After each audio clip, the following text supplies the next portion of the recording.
Well, I guess I kind of want to know how you want to spend your time this morning because Yeah. some of the things that you want done there kind of dig into some of the more advanced parts of the expression. So I could jump in there and fix them real quick, but um, I guess I mean, like my thought this morning was like I'll teach you how to create a project and create your own lower third, which uh, like that'll kind of give you the overview of how the whole thing works. Yeah. Just doing that will teach you a lot of what's in there. But then the thing about moving the text up and down that digs into some more advanced stuff that I don't Yeah. know if I don't know that you really want to do that part today. So I can go back and fix that later. Um, or I mean, you can sit there and watch me do it, but it's No, I think the fixing you can do that later. okay. I would be interested even just if if you have time after this or sometime whenever you're doing it to maybe like we did the teams and just recorded it just so I can watch what Yeah. you're doing later. Okay. Because even that's helpful to learn it as well. But yeah, no, today, Yeah. yeah, just more like operational. Those changes you can make later. Okay. All right. Well then, uh, as far as like who's screen sharing or recording, I guess.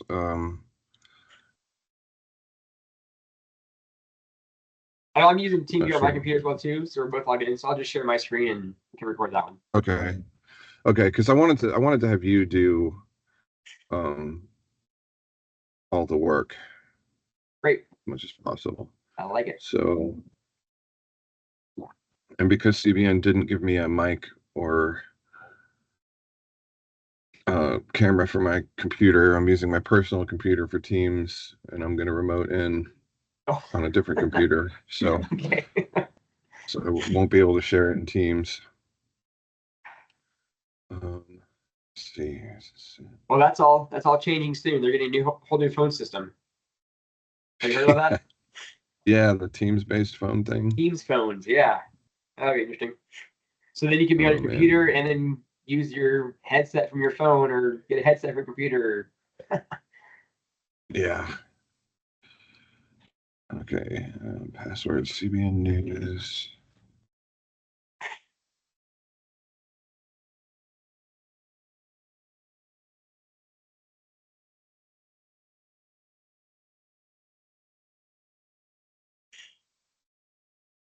All right. Let me just see something here.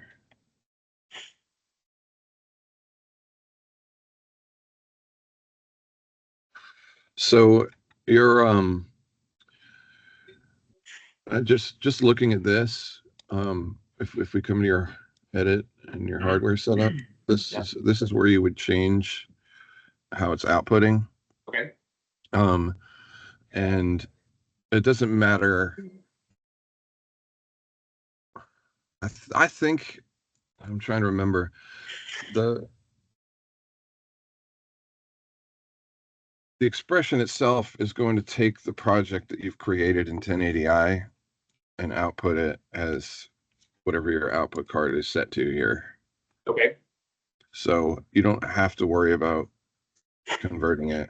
It you can call up any project and it'll output as whatever your output card is set. Okay.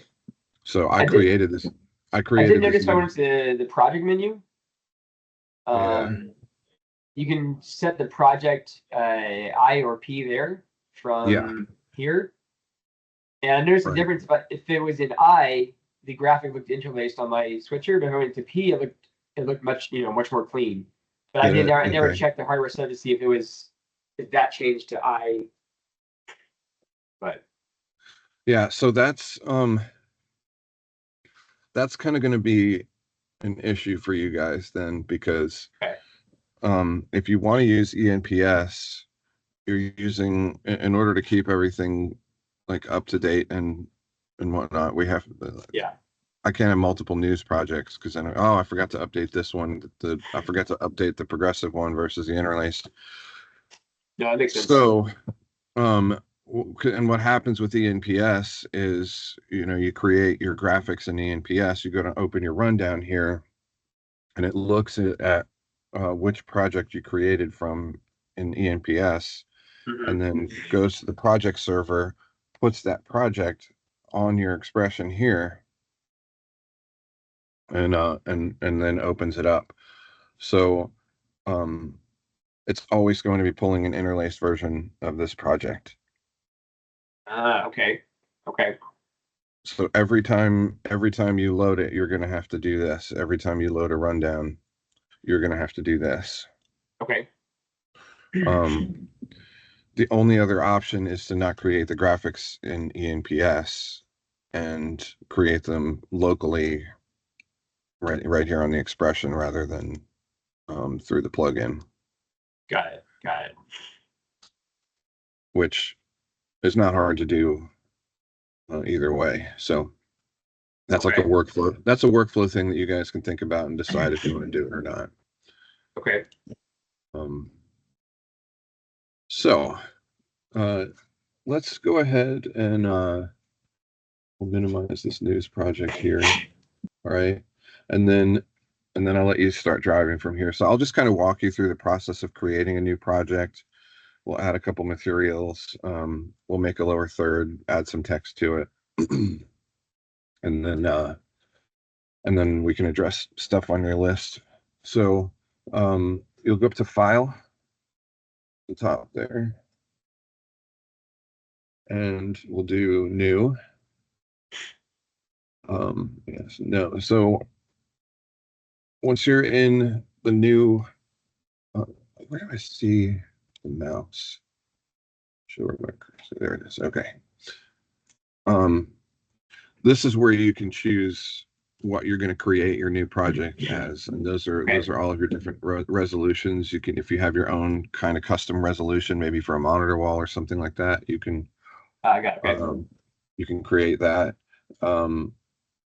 Really, there's nothing like nothing you're probably unused to seeing in here. So yeah, it's not pretty standard. Yeah, so if you go to the browse button down there, we're going to create a folder and go up one layer to media. Yeah, and then create a new folder there. Call it lower third maybe, or whatever you want to call it. And then select folder down at the bottom there. Yep.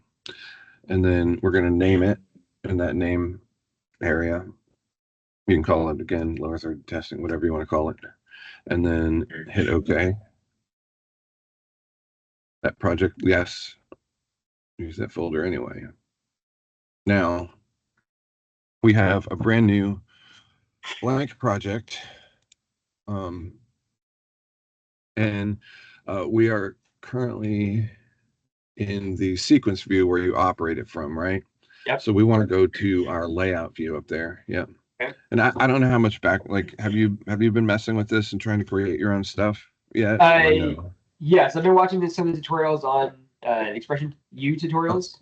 I'm like 6 or 7 on that, and then I'm messing around on my own. I figured out the operation pretty well. Creating, I kind of left untouched right now.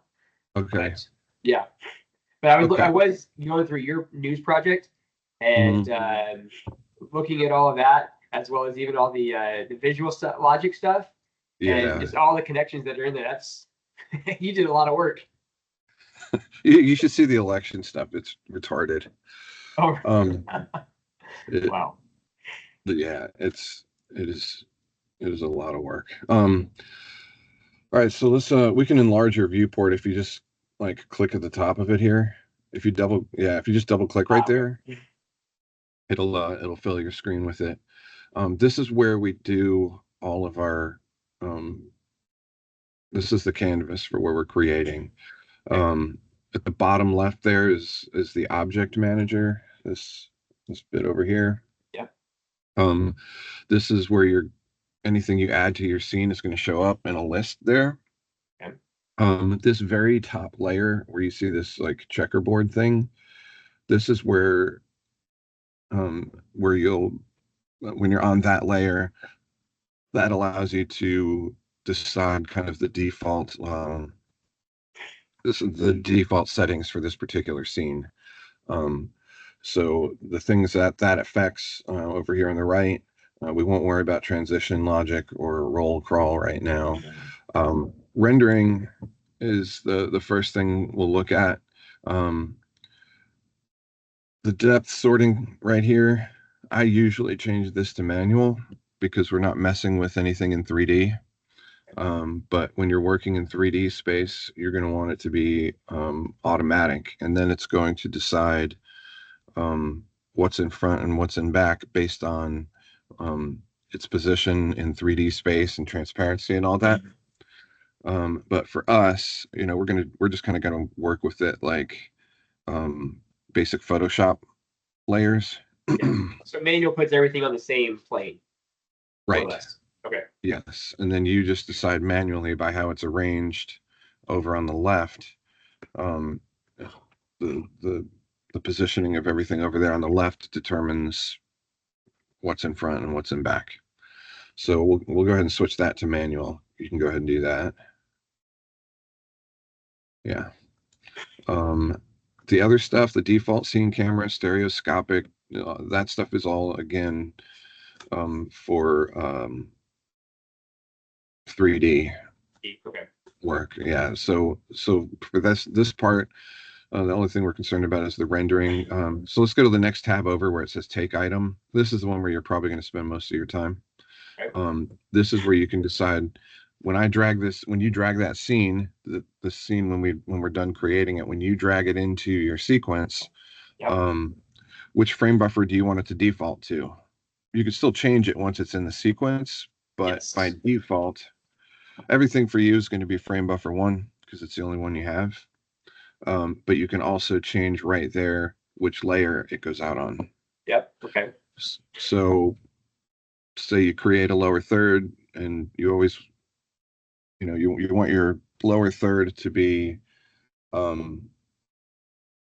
always beneath your full screens when you initially drag them in, then we might make this lower third layer -1, and the expression can go like infinite, or not infinite maybe, but I think it's something like 10,000 layers. It's a ridiculous. Wow. It's like -10,000 to +10,000. So it's, oh my gosh, 20,001 layers. So that's where you can make adjustments to that. So if you create your own project and it's just easier for you, you can have all this layer frame buffer stuff set within your own project. Your preview frame and your scene director down there. The preview frame is if you have an animation, if you have a timeline, you can set, you can say what I want to see in my sequencer when I look at the little preview of it is I want to look at this frame of this scene director for this scene. And we can get into animation in a bit if you want, but the expression's kind of interesting because you can create completely separate animations and tell it based on certain circumstances, whatever else is going on within in your whatever's live on air at the time, or based on other factors. When I take you online, use this scene director to go online. When I take you offline, use this scene director. So you can find some of that in my if you really dig into some of the stuff I've created in the news project, and we'll probably get to that at some point. But then so that's default take item options, preview options, default transition mode. Do you want your lower thirds to cut in and dissolve out by default? Yeah. Typically, yeah, we just do that. I just do dissolve and fade. That's your standard. Yeah. So that's your in transition, but at the bottom you also have. Yeah. Okay. So you just said both of those. Got it. Right. Okay. So for all of our news stuff, I think, yeah, for news, everything is a dissolve in and out. But for 700 Club Interactive, for example, all of our supers are blind reveal, so the CG stays in hot. And they have animations built in, so those I've built to cut in because they're blind reveal. Gotcha. Okay. Because otherwise, you're going to see whatever your transition is also going to have a 10 frame dissolve over the front of it. And, exactly. That makes sense. And whatnot. Tessera is not going to affect you guys. You don't have that. Effects, the effects tab down there. XPression is supposed to be able to do like drop shadows and a bunch of other things, but it's horrible.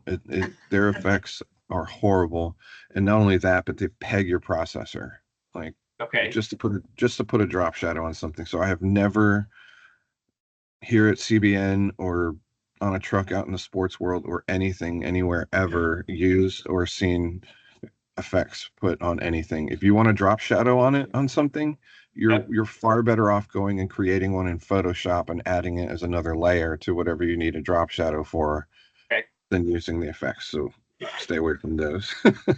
You can add metadata to your scene if you want on the next tab.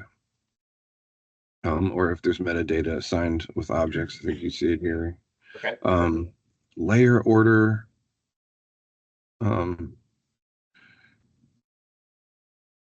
That's intriguing. That's new to me.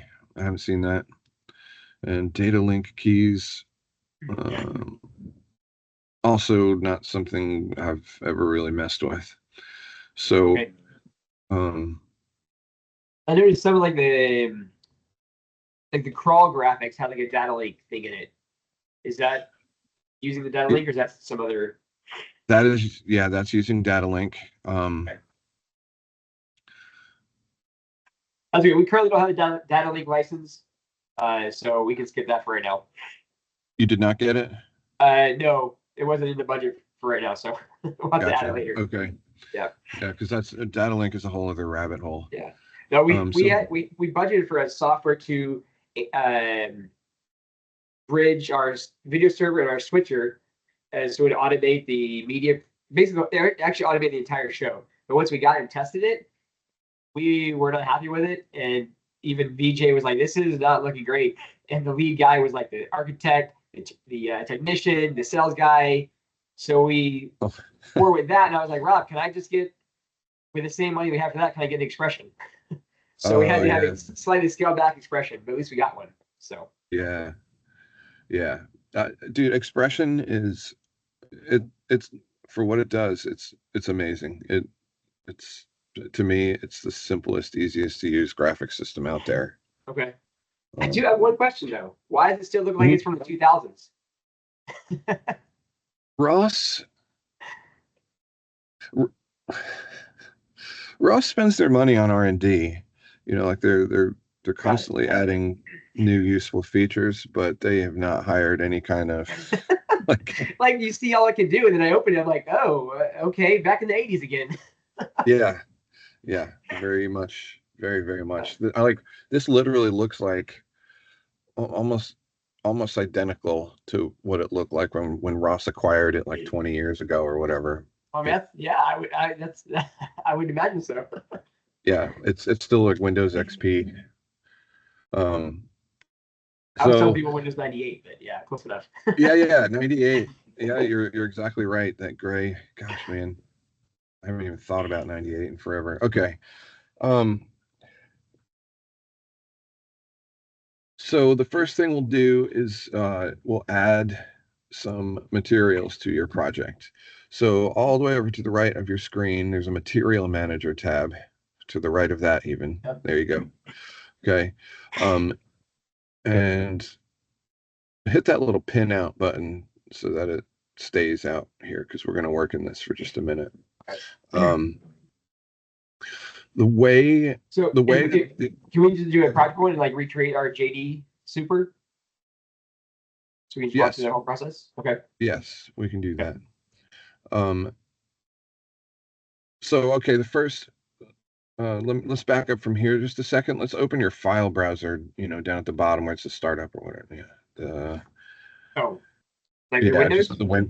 just for Windows Okay. because we're going to go to where yeah. And we're going to go to the news project or yeah, let's go in there and images. Okay, and where is Jerusalem? Oh, Dateline is the folder right at the very top. Okay. Open that. Um, so let's go ahead and we're going to copy. Let's just copy all that stuff. Yep. So go into the Dateline folder. Yep. Select everything and copy. Okay. And then we're going to go Back to to our your project folder. yeah. And the way that so you're going to paste everything in there in the Okay. images, right? Go back up one folder and we'll just talk through this.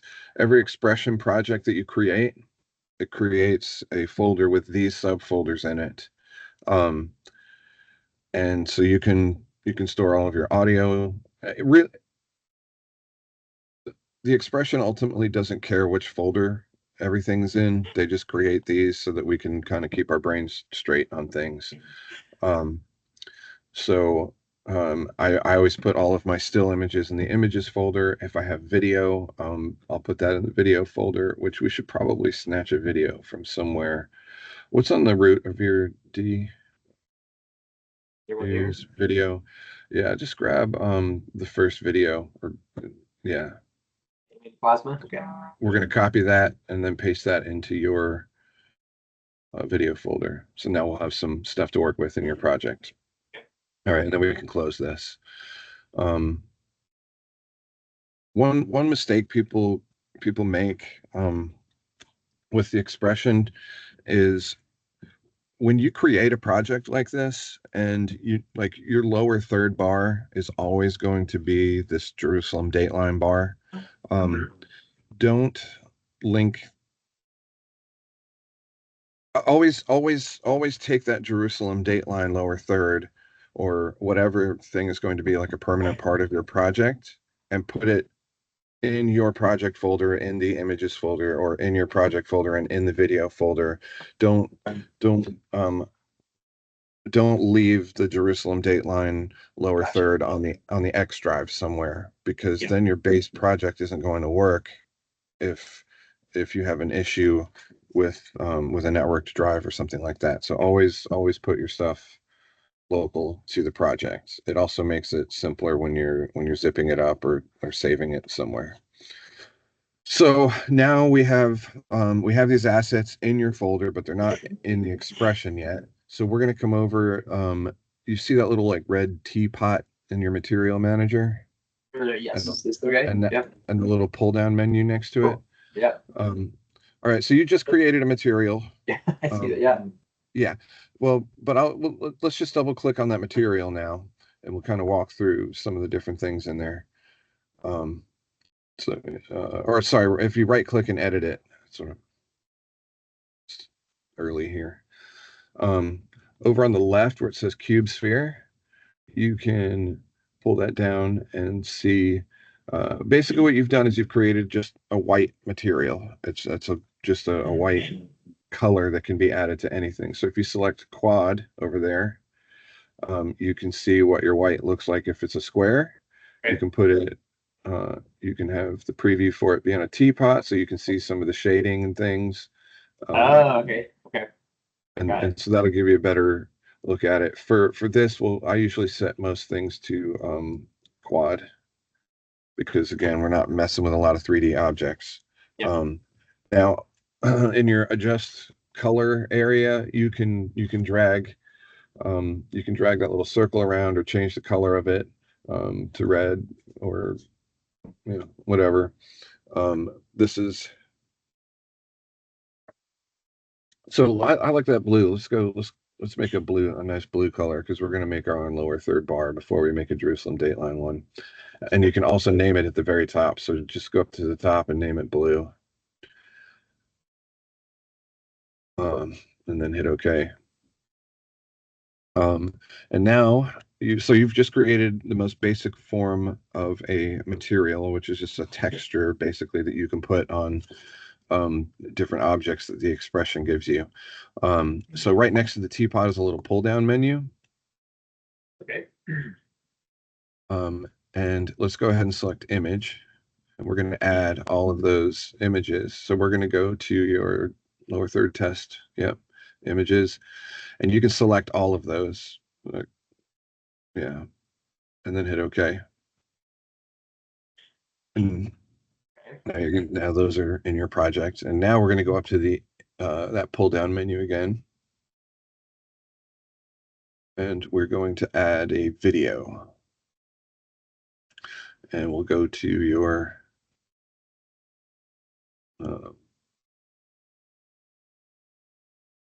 yep. So let's just go ahead and click on go edit the first just any one of those lower third materials. When you edit, when you import a PNG or JPEG or still image of some kind, you can see over on the left there, it automatically brings it in as a quad because it kind of knows you're just going to want to look at it on a flat square. You're not going to want to, you're not likely going to want to see that lower third wrapped around a teapot. But if you go over to the quad thing, you can do that. Yeah, it'll show you what that lower third looks like, and then go to a sphere. So you can see what that looks like. These are all just textures that you can apply to anything. That's all these are. So you can hit OK there. Oh, I'm sorry. But you see where it says texture under layer one? Layer one's in purple.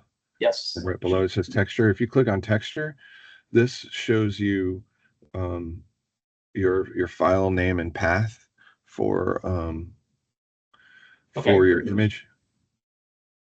You can mess with your color space and blending and alpha blending and all that sort of stuff from there. It also shows you at the top, it's a 1920 by 1080 image under dimensions. You can tell it to ignore the alpha if you want to. There's really not ever any reason for messing with that, but it imports it in the most useful way. Okay. So you can hit OK here. And we're going to go to the video and edit that now. We're going to get this is all the process for getting your textures and things ready. So you see you have kind of the same options here. Yep. I will show you one thing too. If you adjust your color on this, like right now it's white. If you go over to that color and adjust it, you can change the color of it. Now, what I do a lot is, especially these days, is I'll have graphics send me something, image, background, like logo or whatever, but I'll have them send it to me in white. And then I can take the color and adjust it here if I need to. Right. So, but we'll drag that all the way back to white. Yeah. And we're going to go to the video underneath layer on the left. That video drop down. XPression has several different ways to run video. For something like this, where you're just doing, this is just a background loop. You want it to just kind of automatically start when you put this on air. So, you can see all of your video settings there. Yeah.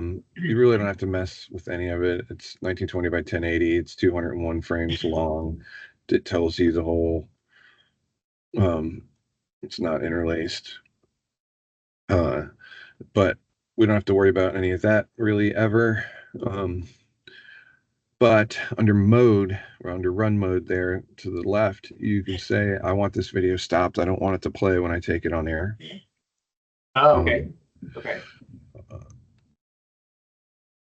Actually, it's not on air. It's just when I play it. Do I want this video to automatically play or not? And do I want it to play once?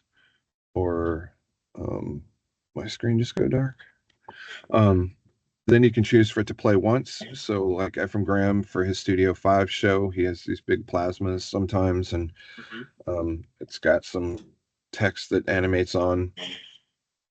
But then it freezes, and so I would use play once for that because you want to see it come on and stop at the very end. For this, we're obviously going to loop it, and ping pong, it goes back and forth. I'm sure you've done all that kind of editing before. So for this, it's going to be loop. Now, if you look to the right of that where it says auto start, we're going to turn that on, because what auto start does is it says when this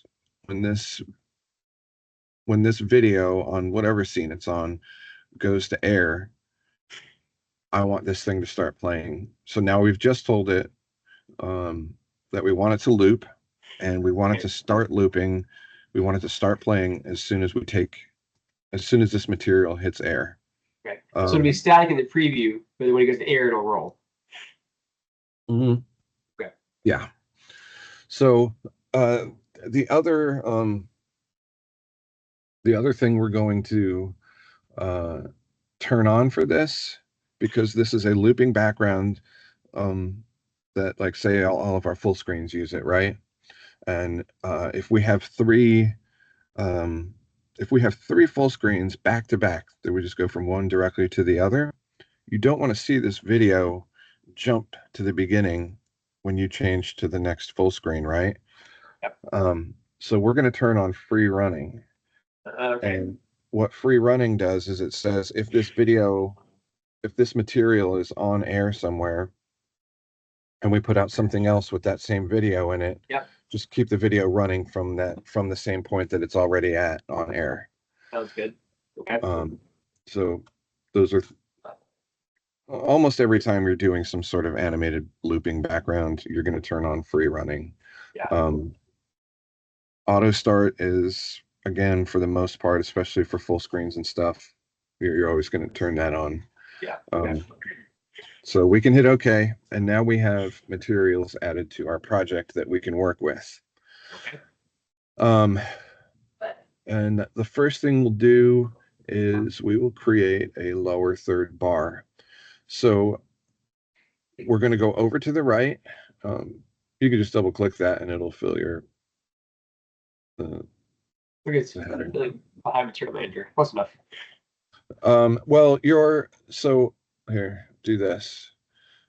This right here, this is the edge of your canvas. So you're nothing's hiding underneath your material bar. Okay.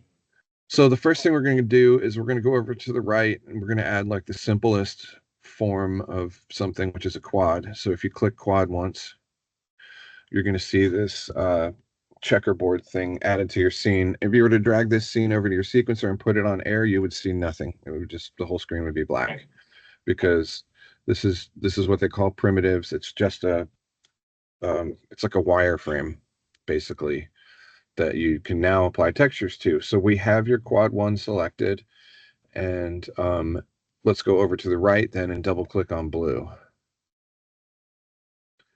And now you have applied that, and you can see over there in your scene manager, in that little preview, you can see your blue square. The first thing, yeah.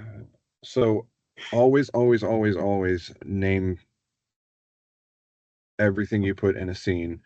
Like with a lower third, probably not that big a deal, but like, when you start going into like some of the full screens and stuff that I've created, and there's like 5 bullet points and you don't know which bullet point is which, and that's all those, like it gets like maddening. So I'm like a Nazi about labeling stuff, because I hate digging into a project a year later and going, what is this? So we'll go down to quad and right click and rename, and we'll name it L3 bar. Okay, now it does not look like a lower third bar yet. So we are going to go over to the right on your object inspector. And under quad there, we can adjust the width of it. Okay. And the height of it. And those amounts are in pixels. So Okay. you can either enter a number, like probably 1500, I think is about our lower third width. And then I want to say like 180 or something is the typical height for our big lower thirds. So you can do this, you can change the size of a quad by changing the actual number of pixels for it. Or you can go over to the transform tab right next to quad, and you could change the scale of it too. So if you were to change that right there, just to the right of it, you see how XY is selected. Yes. You have XY or none. If XY is selected, when you change your X scale, it's going to change the Y to go right along with it. Okay. If you were to select none, then it's only going to change your X. So these things are, sometimes you're going to want to change the actual pixels of the object, and sometimes you're going to want to change the scale, and it sort of depends on what you're working with. So just so you can see, those are the two ways that we can change the size of an object. So let's go back to our quad tab. And a tessellation is more to do with, like, you'll see it more with 3D objects and rendering and all that. So that's not something I don't ever touch that for anything. But right below tessellation, see what it says auto size. Right now, auto size is disabled. So this quad that we have is not going to resize itself based on the size of your lower third, right? So click on disabled. Let's leave that as disabled. And now go click on one of your lower third bars. Double click, sorry. It's just crammed that 1920 by 1080 object into the dimensions that we had set for the blue bar because we have auto size disabled. So let's go down to auto size again. And on material assign only is the first time that you put a material on this, yep. It's going to make the quad the same dimensions as whatever texture you're applying to it. And then the other one is on material resize. So let's click that. Now, anytime you click on something else, it's going to resize. Anytime you put a different material on it, it'll resize it. So you click that. Yep. Okay. Yeah. But anyway, let's make that blue again. Let's go to the blue bar. And that is now resized it to 1920 by 1080. So let's put it back to 1500 by 180. And we're going to move this now in your Y axis. You can do that from the transform tab or over on your object manager, just to the left. You're in the object inspector. Yep. From there, you can adjust it. Now with the XPression, when you click in that box and you see how the 540 is highlighted. Yes. If you like single click on the 540 and then drag your mouse up or down. Oh, I couldn't figure that one out. Okay, great. Or if you, oh, you're on Team Viewer. Oh, stop. Double click in there. There we go. Yeah.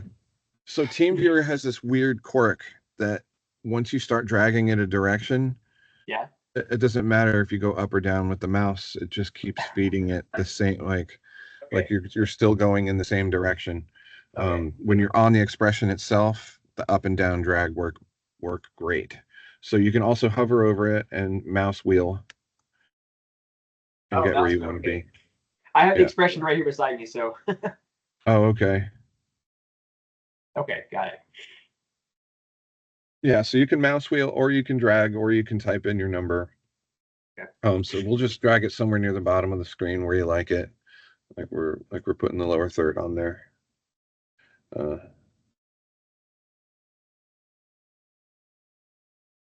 there you go.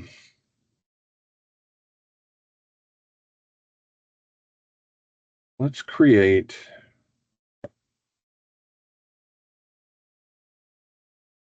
Just show you how layering works. Let's create a white material. So you can click that teapot Okay. over in your material manager. Yeah, Teapot. and just name it white. Yeah.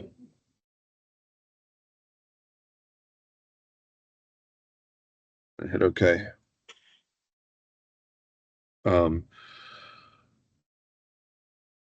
And let's add another quad. No, that's a material. So you can cancel.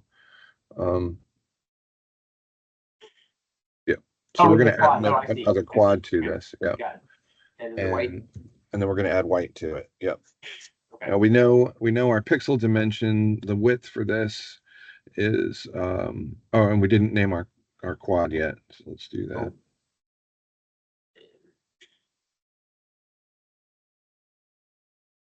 Box.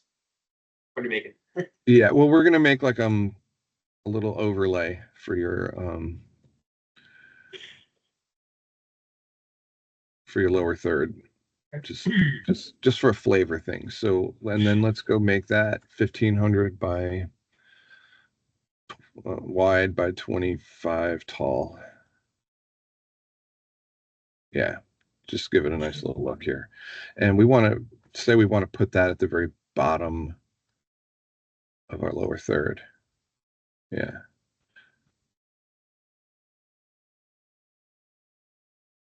That's a slow way. It is. Yeah. So that's good. Now this still drives me bonkers about XPression, but remember how we set it to manual rendering? Mm-hmm. XPression, for whatever Canadian reason, layers. When you look over there at the left in your object manager, if you were to drag that lower third bar below the white overlay, Okay. it layers backwards. I've never. It's it's the it's the most infuriating thing. I just hit Control Z. So what did I just do? You undid stuff, but it's That's what the last thing I did. Yeah, Control Z in XPression does not work. Like hit redo and see what happens. Control Shift R, Control Shift Z. Yeah, so it's doing the resize, but not the positioning. So we can drag our lower third back down. And there we go. So that is how the layering thing works. And then where we go from here. So then we can add text to our lower third. So over at the right again. Oh, yeah. So when you click that, you'll notice it just popped text right onto your screen right there. Yes. One other thing I will point out before we move on, but right underneath text, you see how it says background? Yes. You don't have to click that yet, but these quads right now, the quad, sphere, cube, all that stuff, those get put into 3D space or are subject to the layering that you have over on the left in your object manager. Anything that you add from there will be will obey your rendering, layering, or 3D space, however you have it set up. Background, though, is always going to be behind.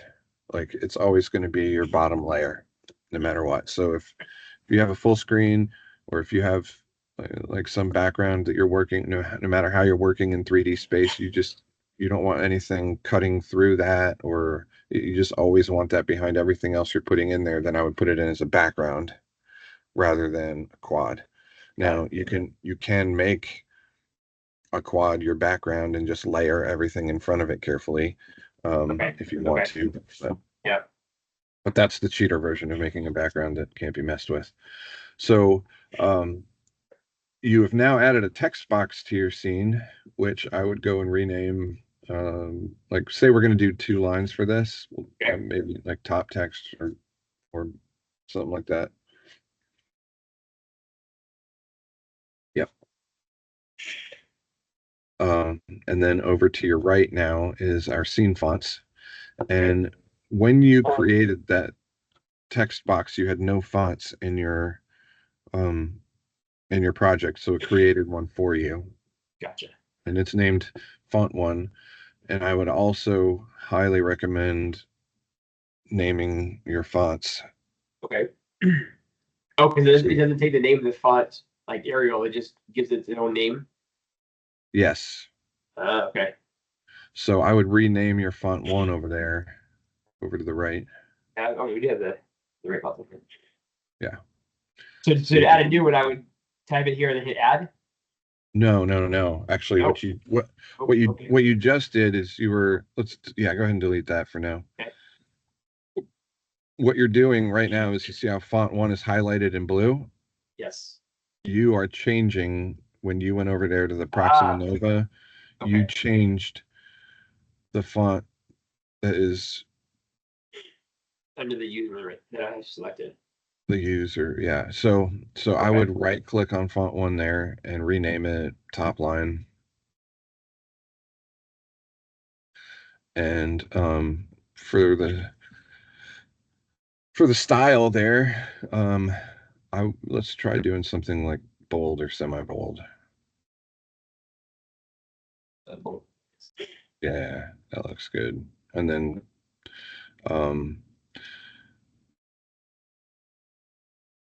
let's type something in the box. So you can go up and double click in the red box and type. There you go. Now, when you clicked in that empty area, it took you back to the top layer of your object manager, the scene. Okay. Yeah. Okay. So now you're not editing your text anymore. So we want to go, so you can select it there or in your object manager. And now we're back to editing it. So under scene fonts, the first thing you see there's the green 2D. There are also 3-dimensional fonts that you can do all kind of stuff with. I'll let you explore that in your free time if you want to. The underneath that, you see where it says face and and the check mark. So if you were to click edit material right now for the face, this is going to show you what color or texture. It can be anything. You could create a texture. You could apply that CBN News animated background thing that we have over there, that piece of video. That would roll across your text if you wanted to. But if you wanted to change the text to red, you could do that in here, and it'll change your text color. Okay. So you can mess. I changed it. Okay. Let's see. Yeah. Change it everywhere. Got it. Yes. And then you can hit OK. The next thing underneath that is border. Now, I said that thing about effects earlier, and that applies to images and textures. Like, I don't use effects for that, and we're not using effects here, but you can do borders and shadows and stuff like that with text, and that works just fine in XPression. So underneath face is border, and each of these things, when you click on them, you'll notice it pulls up a menu to the right that changes. So whatever's highlighted in purple Oh, there, I see. Yeah. you get settings. The settings are appropriate to that. So you can change the width of your border and everything. So like let's go to the neon thing. Yep. Now when you click edit material, now it's showing you the color it's using for the neon, and you can change that. Okay. But you can X out of that or whatever you want. So we'll go back to face, and this is also where you can change the size of it, right? You change your size, style, the width, the slant, all that business. So this is where you can kind of hone your font in and get it the way you want. So this is the top line of your lower third, but we want to position it so you can I'll show you one other little trick here. This will make it easy to drag it up at the very top. That thing, yeah, click that. So you've done this much. So grab that. If you grab the yellow ball, it allows you to drag it anywhere. Okay. The blue arrow will drag you in Z space. The green arrow will only allow you to drag it up and down. So if you do that, you'll notice it. You can't make it go left or right, which is convenient. Yeah, just like that. The other thing, under your scene fonts here, underneath Proxima Nova, the last thing there, the last menu is small caps. Yes. So if you have if you set that to 100, it's the same thing as having caps lock on. Oh, got it. Okay. But you can also adjust that. So if you just set it to 50, gotcha. Okay. Anything in lowercase is still going to appear as a capital letter, but it's going to be smaller. Okay. So so you use this on some of yours that you made, right? I don't think it's graphics. Okay. I may have. Yeah, I can't.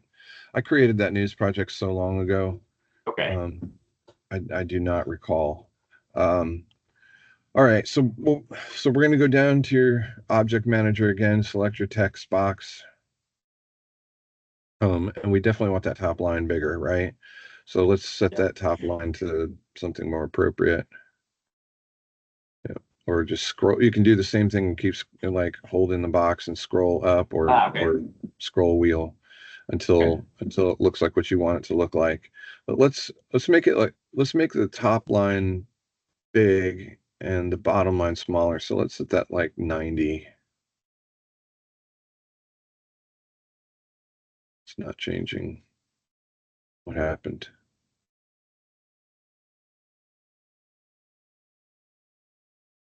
I broke it.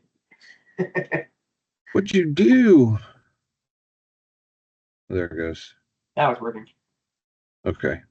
So that's nice. And then we'll drag that down just a little bit. Yep. Now we're going to make, that's your top line text box. But let's click in that again. Just type a whole bunch of random crazy letters until we go off the lower third bar. There. We don't ever want that to happen when people are typing in there, right? Never. So we are currently in the scene fonts tab, right? We're going to go to the tabs and options tab. And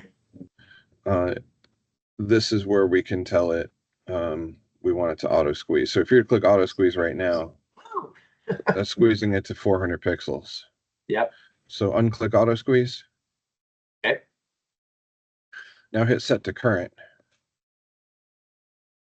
So before, it won't do that with auto squeeze enabled because it was squeezed back to 400. So if you click set to current while it's 400, it's not going to change anything. Got it. So usually what I do is I type Yeah. until I have text going off the screen, or I bring it out a little bit further than I want it. Then I go to my tabs and options. Yeah, like Just that. off the graphic or off the whole screen? Just off the graphic, because you don't want it going off the lower third bar, right? So Yeah, correct. that's good. So go to your tabs and options now, hit set to current, and then just use your mouse wheel or click enabled now. Turn it on. Click the enabled so you Okay. can see it. Yeah, and now in real time you can see how much it's squeezing. Did you break it again? It did. Yep. It's probably a team Yeah. viewer and scrolling thing. Oh yeah. Here, let me do it over here. Yeah, it's team viewer issue.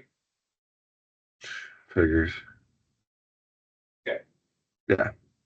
So now you have a top bar. You can type a whole bunch of stuff in there, and it'll never run off the edge of the lower third.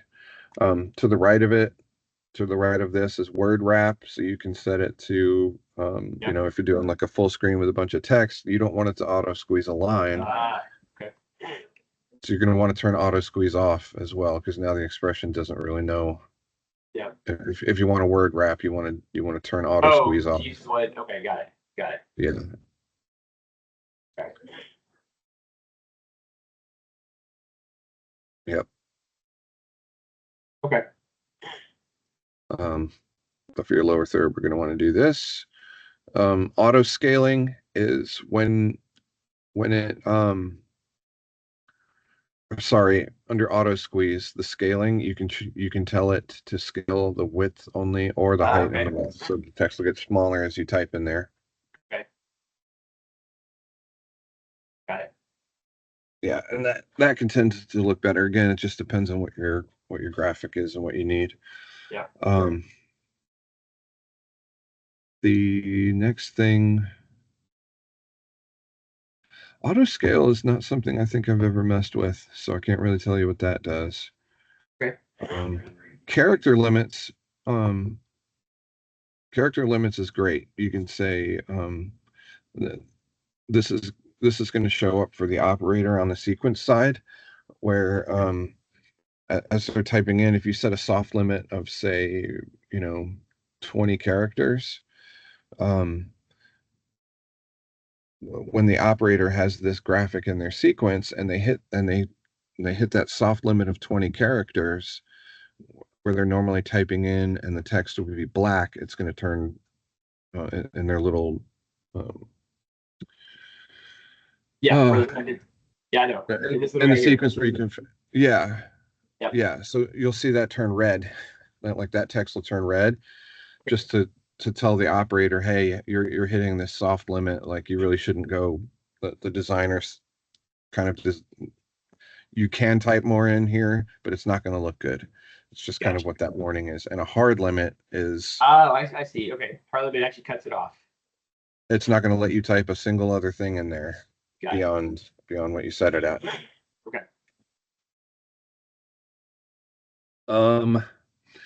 So now we have a lower third bar with a little overlay and some text on it.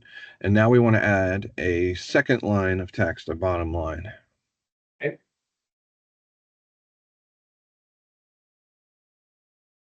Now you'll notice, nicely done.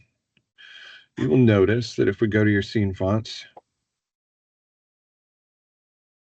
it is also using your top line text. Okay.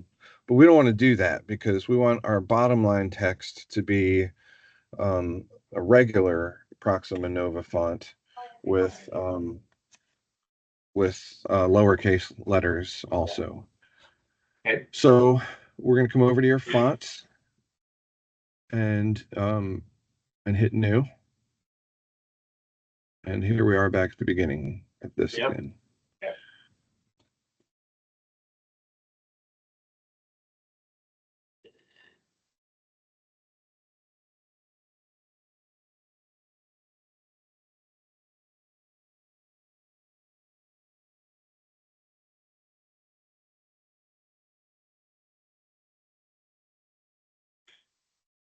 Oh, wait, I see what I'm doing wrong. I'm editing my top line.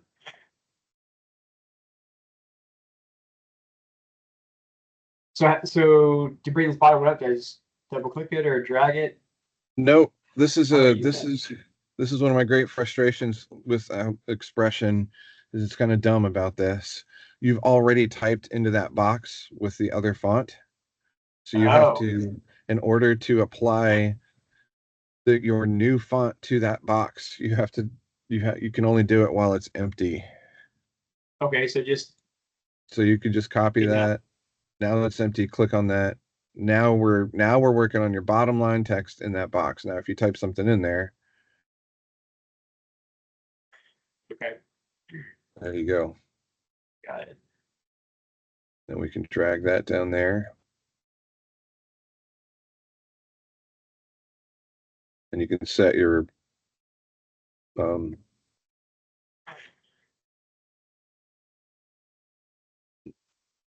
say we want to have lowercase on the bottom though, so set that to 0, Okay. just so that they look distinctly different. Yep. And then we're going to go to your tabs and options again. Here you go. So save auto squeeze on this one. Yes, it should be the same number because you haven't scaled anything. Okay.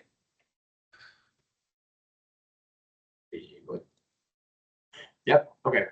Got it. There you go. Yeah, so you haven't scaled anything, so so that auto squeeze is going to work the same. But say to create, oh yeah, here. Well, let's just actually do this. Go to your object manager in the bottom left. Okay. And select top text and copy it and paste it. Top text, copy, paste. Now we have 2 of those, and let's turn off the bottom text, the visibility, so that eyeball next to it. Click. Sorry, on bottom text. The bottom text, not the bottom of the top text. Right. Okay. So now we're going to take top text 2 and drag it below. So use that Y. Bottom text. No. Sorry. You can leave it right there. Oh, but we just want to drag it in Y space. So now we can see what's happening here, right? I just wanted to show you. Okay. Now let's go over to your transform tab. And under scale, select XY. And then take your X scale and turn it to like 0.6 or something. So now it's still using the same size font. So if you go to your scene font tab, we're still using that 90 point Proxima Nova bold like you're using up top with a 1451 auto squeeze under your tabs and options. But because we scaled this, so now you would have to type in a whole lot more stuff and make your auto squeeze like 2000 or whatever to have it reach the same end. So we can delete that top text too. I just kind of wanted to show you how that works. Is there a certain time you would use the transform over like font size, or just kind of based on? So yeah, because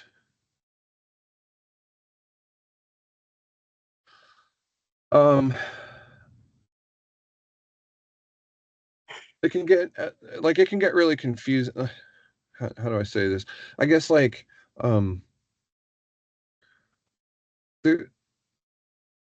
we have a lot of graphics that use the same font.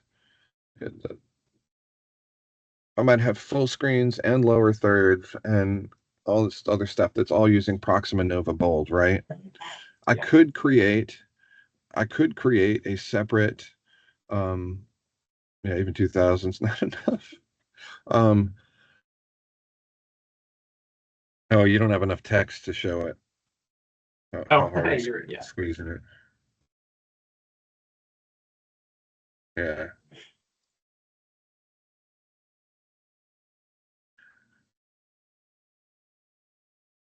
Um, so like I've got Proxima Nova Bold being used on several different scenes in a project.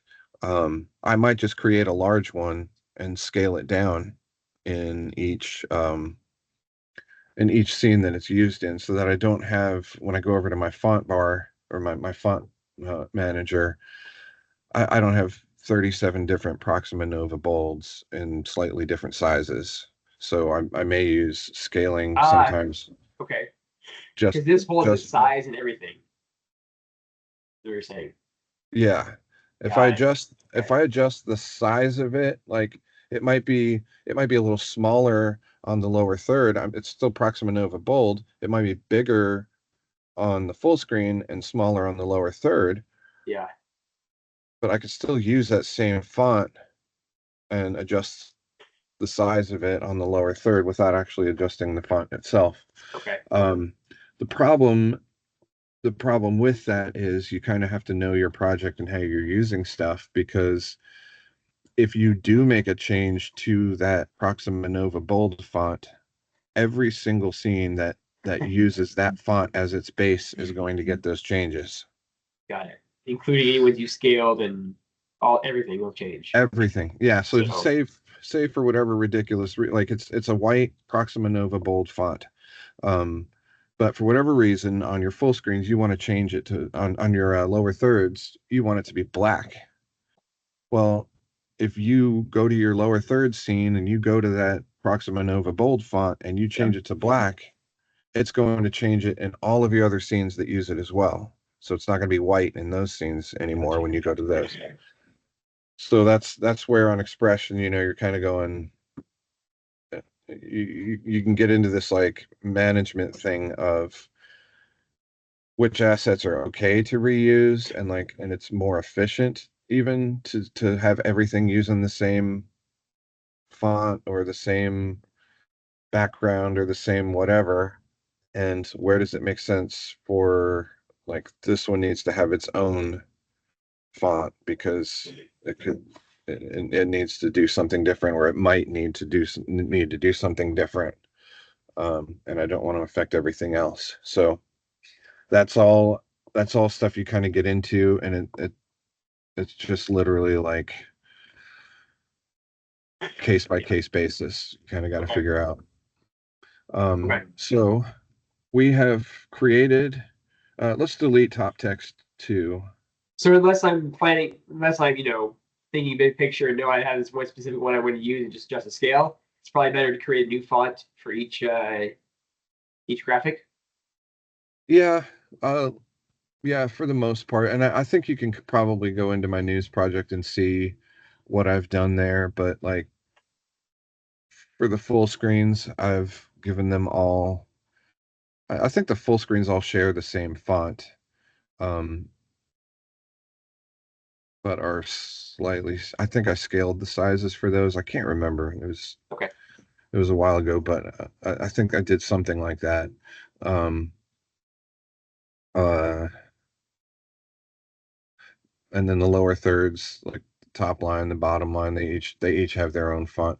I've just kind of found over the years that those are things that change, Yep. and even though they might technically be like the same font style as the full screens, I make the lower thirds their own thing because Yeah, that the makes lower third sense. might, yeah, If you change and one thing, you don't know what if you don't remember where you used it all, you have adverse yeah, effects. So yeah, makes sense. yeah.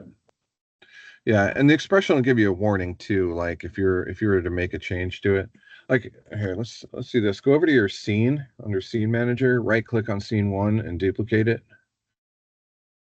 Right now, if we were to go to Top Text 2, Top text two. Okay. and this now we're editing your top line font, right? So that's the one that's selected in blue. Now, Yeah. if we go to look, say, go try to go change the size of it.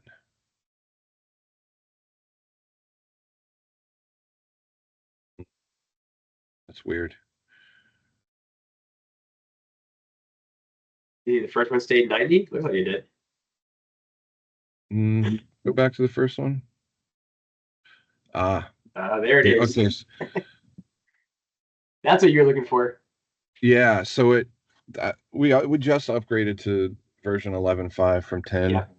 Yeah. And 10 10 10 wouldn't let you make the change until you said. Got it. So we'll cancel this because we don't want to. Yeah.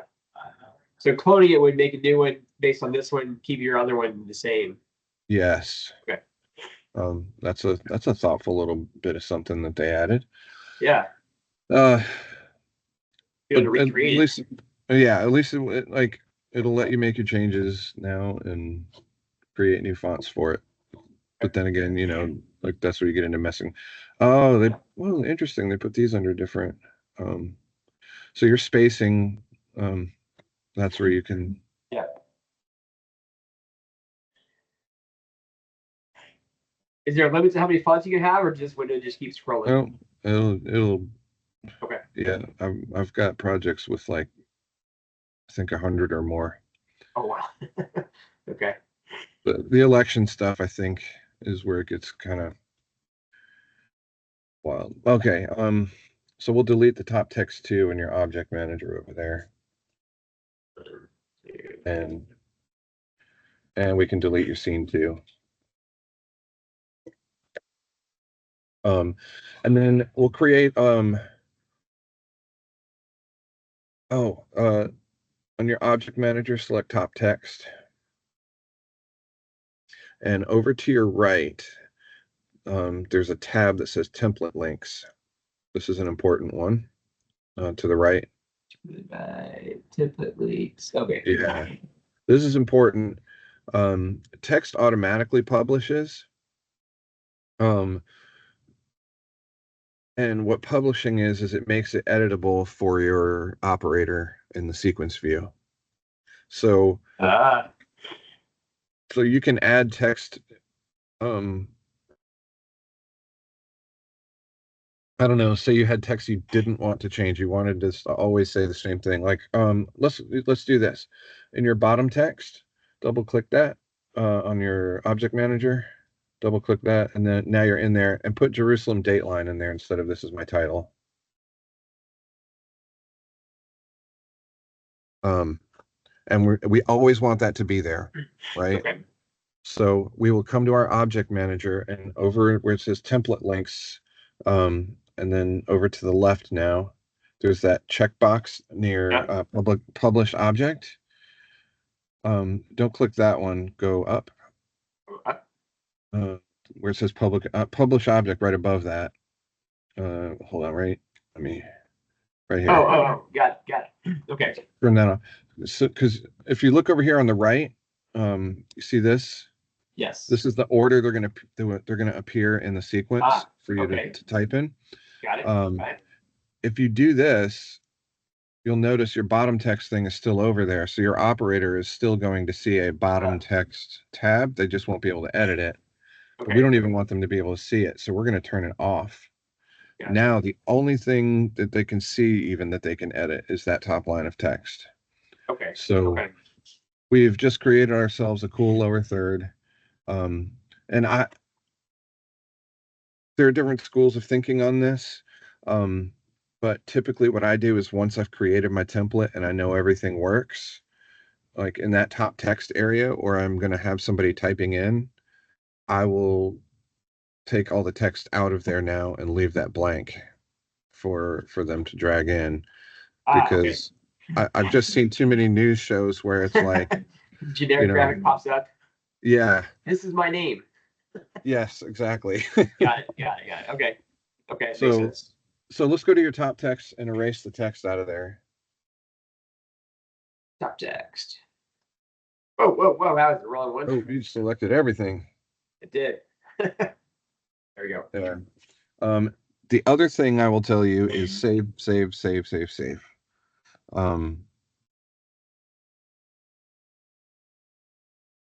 Yeah.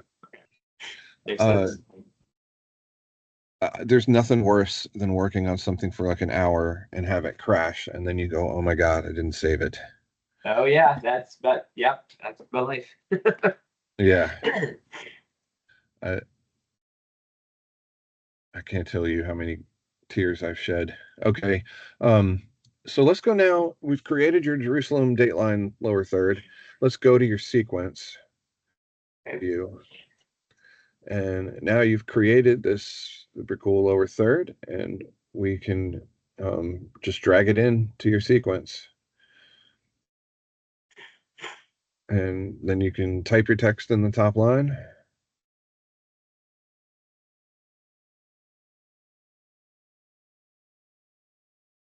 And you should be able to double click it and play it out, and it's going to play out on Yep. There it is. layer 0. Yep. Scene 1. Sweet. Can you see it out on the output there? Yes. Yep. Okay. And everything looks right, and it's keying right and all that. Oh. Yep. Cool. All right, let's go back to our layout view. Okay. We're gonna create a quick full screen also. Also, we did not name our scene. It's still called scene 1. So you'll want to go over to your scene manager and rename it.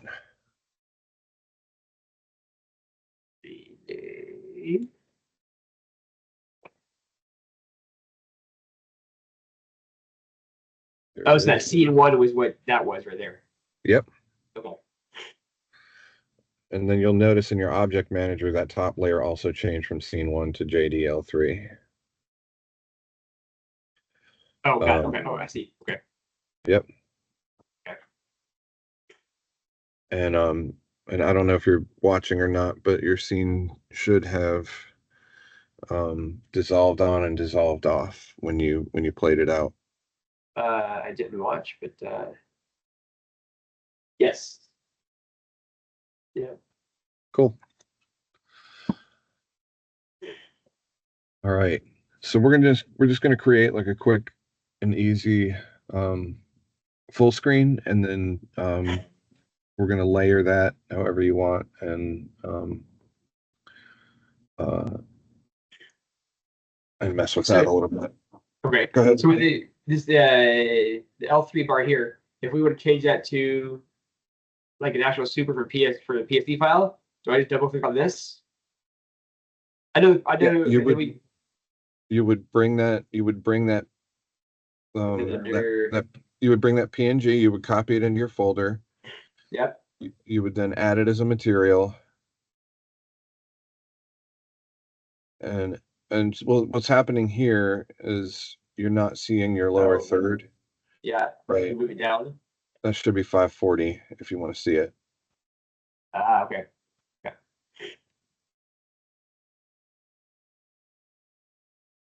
Okay, so I can't just change it out like that, and then go back to my blue bar for 1 and 2. Right. This would. Oh, but then this is changing back to, yeah. Okay, got it. Too easy. Yeah, you got it. So let's create another scene. Over there under scene manager, there's the green plus with the one black bar. Yeah. And let's rename this scene FSG. Nice. And so this is where we use the background for. You could use background or quad here. It's okay. What is your preference when doing FSG? Honestly, I don't even know if I have a preference. I think some of them I've done as background and some of them as quad. So as long as you keep it in the correct order, it's not going to make any difference. As long as you're rendering. So right now you're on that top layer. Every scene is going to have it can have its own rendering.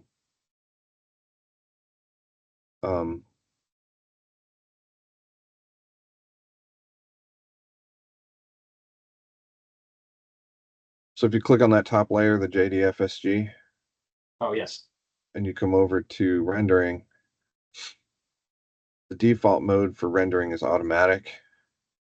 So you're going to have to set it. You're always going to have to set it to manual. Okay. Okay. Always set it to manual. Yeah. And then you're also going to want to go to your take item tab. Again. That was me. I'm screenshotting things. Oh, okay. Yeah. And you're going to want to set your in and out transition again.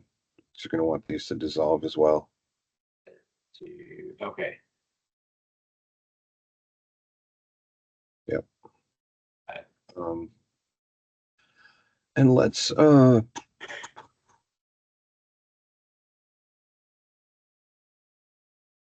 do something with a replaceable image. Just so you can kind of see what that's like. Let's go ahead and we're going to add text and a replaceable image to this. Okay.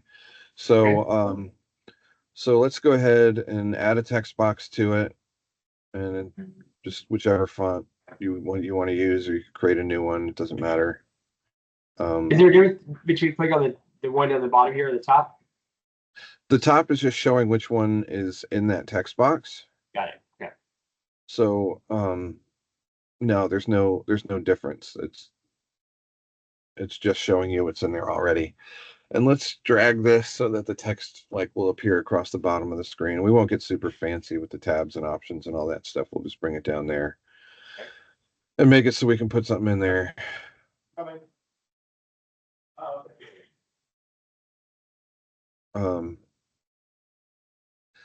And then what we're going to do is we're going to add a quad to this. Okay. To this scene. There you go. We're going to add a quad and say whatever we put in this box, we want it to be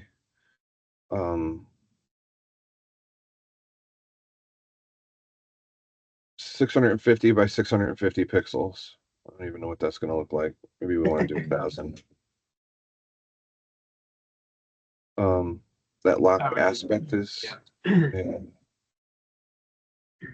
yeah, that's a pretty good size thing, but we want it to be up above our text. There we go. So this is our new fancy full screen, and call that replaceable image, something like that, just so we know that IMG whatever. So we know that what we've just done is we've created a primitive. We've basically created a spot that we are going to add graphics to. So if let's save while we're at it. Okay, got it. And let's go to our sequence view, and we're going to drag that in there. Now, if you play that out, it replaced your lower third, didn't it? Yep. Your lower third's gone. So let's take this offline. And let's go to our layout view again. We want this to always be on top or beneath the lower third? On top. Yeah. So hold on. I did layer order. Nope. Take item. There it is. Yeah. So layer one. Mm-hmm. Is that it? Is that it? Is it done? Or does it save it? Or that will it doesn't save anything until you control S. Okay. So if you make, that's what I'm saying. Like if you make a whole bunch of changes, your layer order, your this or that, and then your computer crashes, you just lost everything. Okay. I just want to say, if I make the layer one here, do I have to save it first? If I get a sequence that's already there. You'll see the changes immediately as long as that graphic is not currently on air. Okay. Okay. So and then do I need to remove it from here? Or the change is already here if I save the project? This one already has the layer assigned to it from being dragged in the sequencer. So if you delete that one and then drag the new one in, now you'll see over there under layer. Yeah, right here. That's at layer one. Okay. So now you can play out your lower third and you can play out your full screen. And now they're both online at the same time. And you should be able to tell from looking at your output. Just see one there. Yeah. So you can change now. If you look at the bottom under template data, you'll notice that you can edit your text, but we don't see that replaceable image in there anywhere. And you can also see that blue and yellow checkerboard is not rendered on your output. Yeah. So what we need to do is we need to publish that quad so that we can stick something to it. Okay. It's really just so for our testing, we see that. Okay. So back to the layout. Yep. And replaceable image. Template links. Publish. Yes. Now under publish object, you can do more than just right now material is checked. Yeah. Okay. The material is checked, so you can now that it's published, you can change the material. But say you also want to be able to change its scale or its XY position. You can publish all of those sorts of things so that you can manually move things around. Oops. Yeah. Okay. What's the difference between texture position versus position? Oh, that's if you had a texture on top of that. Yeah. So let's go ahead and let's go to your background. I'll show you what texture position does. So we will go to materials, right there. Oh wait, sorry.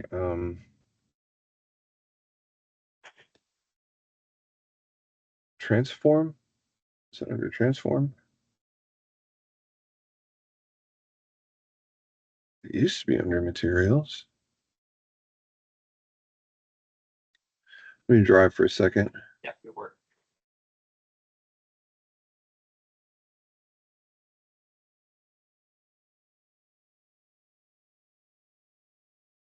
Oh, texture coordinates. That's where it is. Okay. Go ahead and adjust. Let's drag the X position over on the left there. Okay. Oops. If you double click in there, it's moving the texture, but double click it in that box, it'll reset it. Okay. As long as you didn't do something else. Yep. The important thing with this is this thing over here, the miscellaneous. Yes. What clamp is just dumb. Mirror is kind of I think mirror is the one. Is it mirror or wrap? But these are. Oh, it just keeps going? Yeah. It just keeps mirroring as you go through. Okay. So that's the difference between texture and you can get some fun.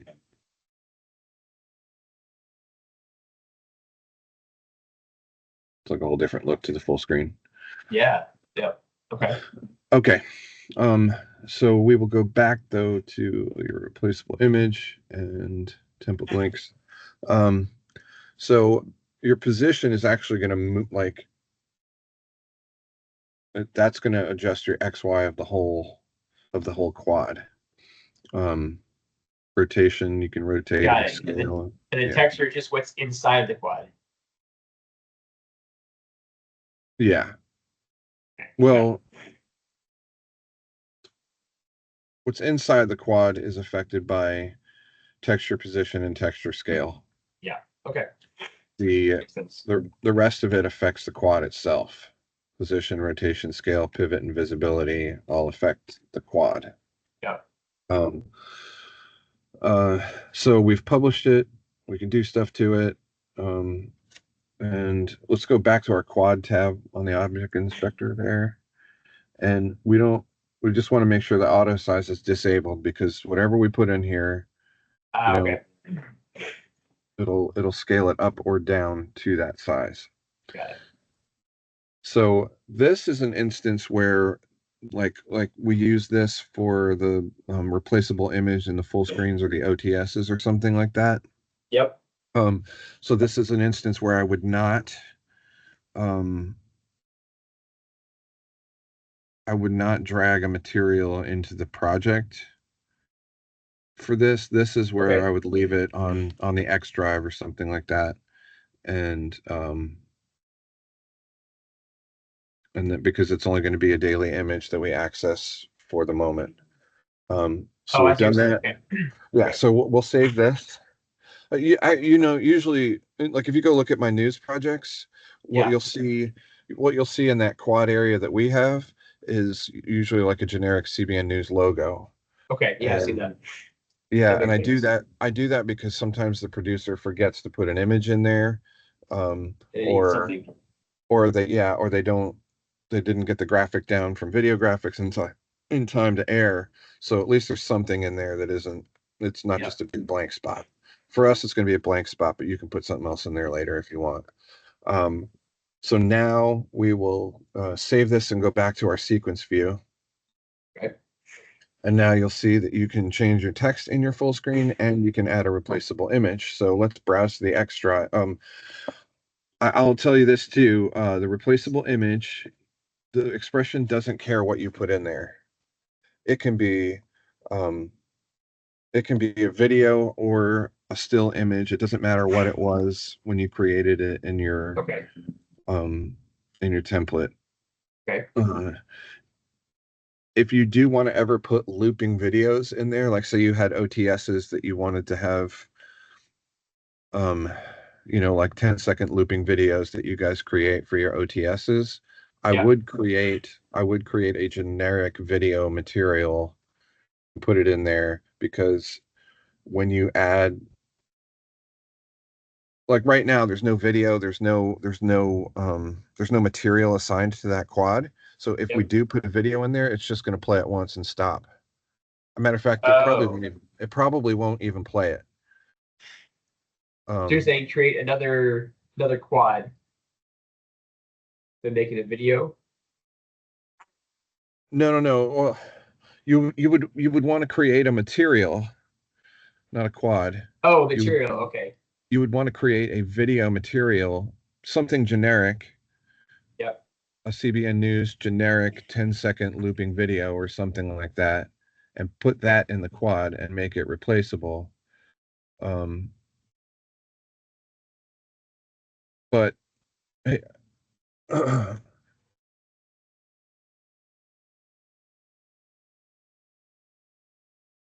Then and we're going to make want that. make it. So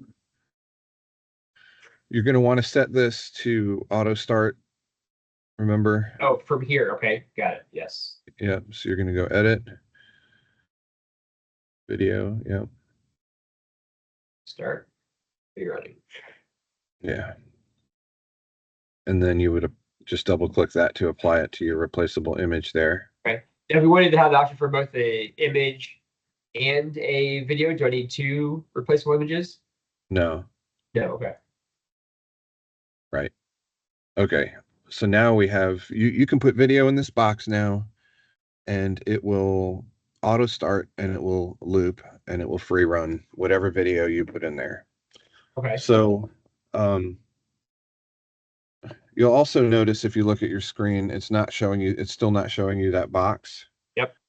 with your new video in it, and it's because this template's been online the whole time. This scene has been online Okay. while you were making changes. So if you take it offline and play it out again, Offline.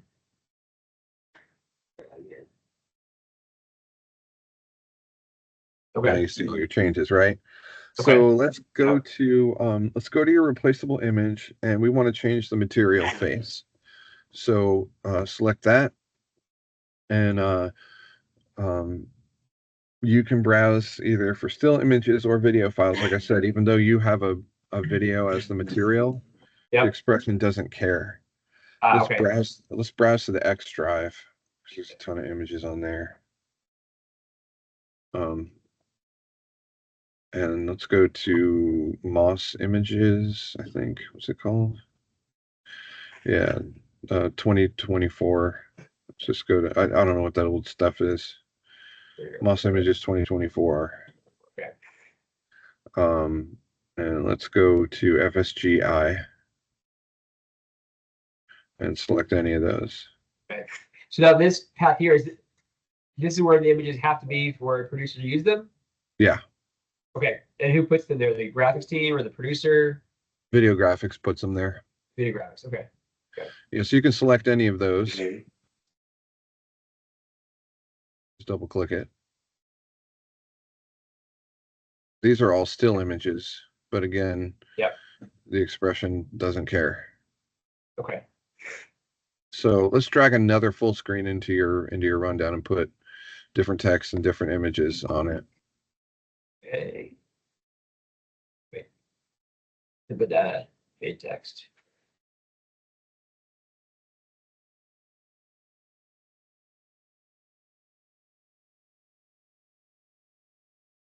To your face. But capital. Okay. You see that lag there? Yes. That's why you like your background material here, this blue animating thing. You don't want that kind of lag or issue happening with your main part of your graphics of your project. So again, your output is not reflecting those changes because you made them after putting the scene online rather than before. But you should see it dissolve back and forth between the two of them if you go put one on there and then the other.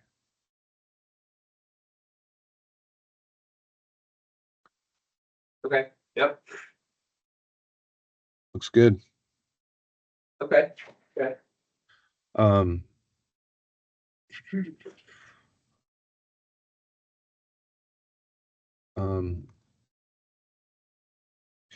So I guess if you want to maximize your XPression screen here again, what in the world? Okay. Now from here, you see how you have the green edit enabled button at the top? Yes. Because you have that enabled, you can change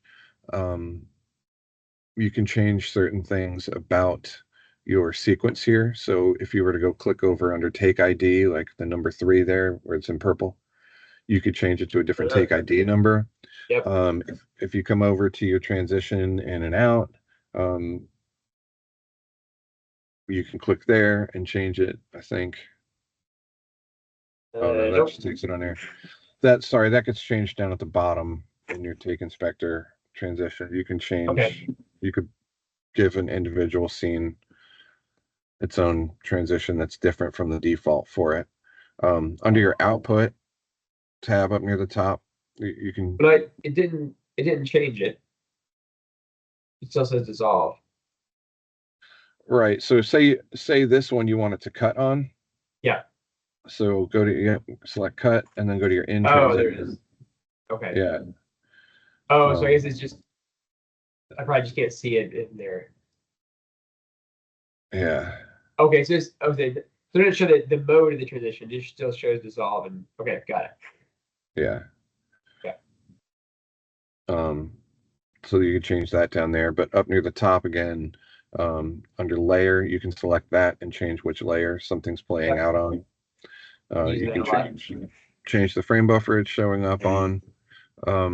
And what I've done in the past is, and for all of my projects, I get rid of, like if you come up here to this little bar, okay, you can turn different different things off. So I just turn off all the stuff I don't need.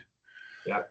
And then once you do that, you can save this layout view up at the top where it says Jerusalem to the right. Yes. Yeah. So that little green, those 3 boxes just to the right of that, you can save this layout. Okay. And what is GWID? Do I need that? No.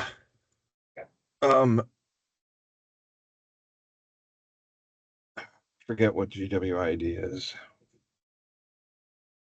but it's pretty much useless. Okay.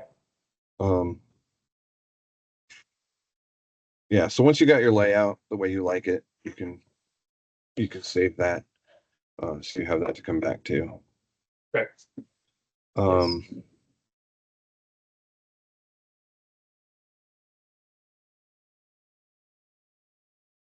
I think that pretty much covers like that's the Fast and Furious, like let's create some graphics version of things.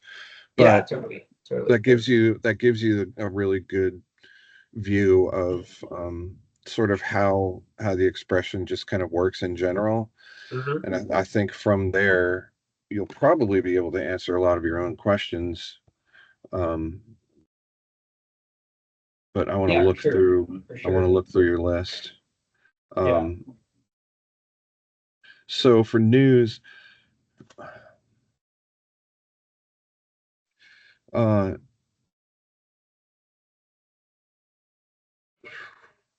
I guess one question would be kind of overall is like regarding the if we're in ENPS and we uh, have the different groups here, and because we need different like frame buffers and layers for our expression, can we yes, like create a new one of these that has, so when we click on Jerusalem Daylight here, it's by default set to CG2. So I have to change that, and then also have it set for a certain layer, and then create our own, like instead of news L3, have one called JD L3 or something. Or how yes, does that work? I can change that. That is that involves calling up the news project, making an edit to the news project, and then uploading it to project server.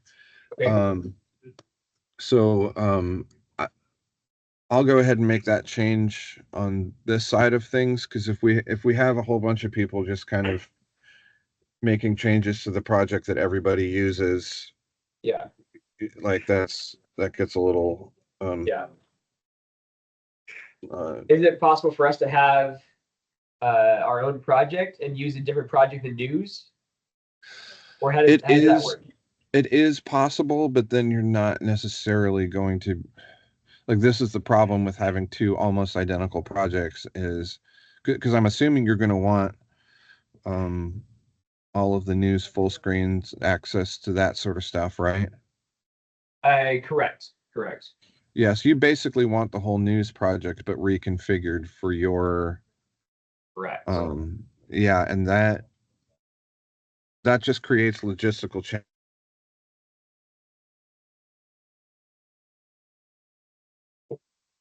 Died.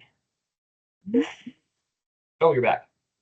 yeah, it Sorry, just logistical creates some challenges. logistic yeah, it creates logistical challenges keeping them synchronized when Yeah. there's changes that happen to Yep. the news project.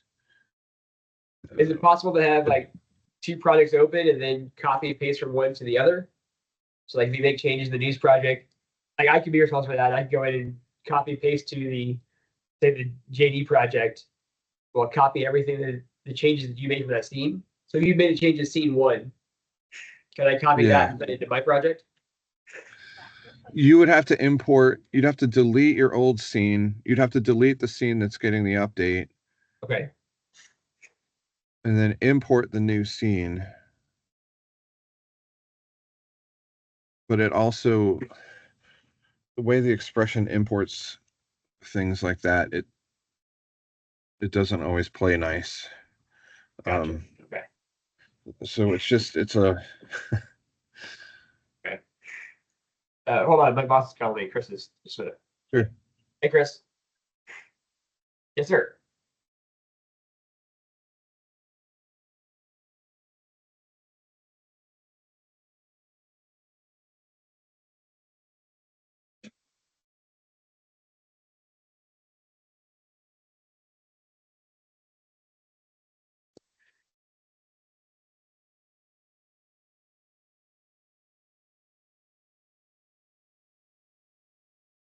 I'm back. Okay. Well, I'm just getting my XPression dongle. um Yeah, so here I have another question for you. Yes. Which is what? It is, do you guys have enough inputs on your switcher to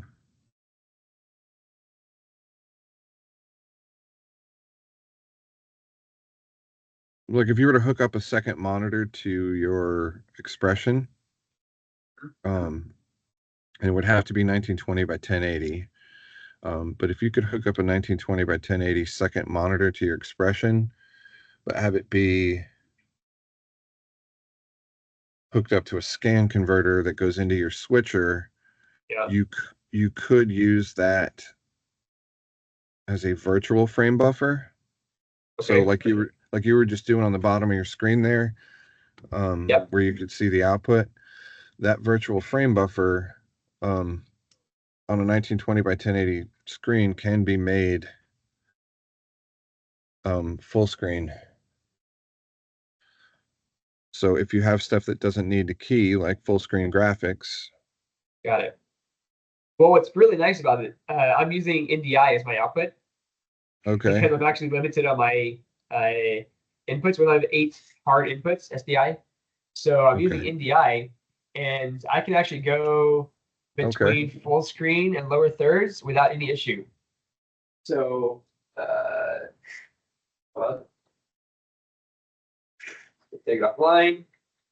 I can go between them without any trouble. Is that Well, I'm just that trying. earlier? Is that what you're talking about? Well, I'm trying to think of a way to give you a second frame buffer. Okay. Um, I was thinking about contacting Ross to see if I could add a second NDI. I've tried going to the add and adding it, but it doesn't add it.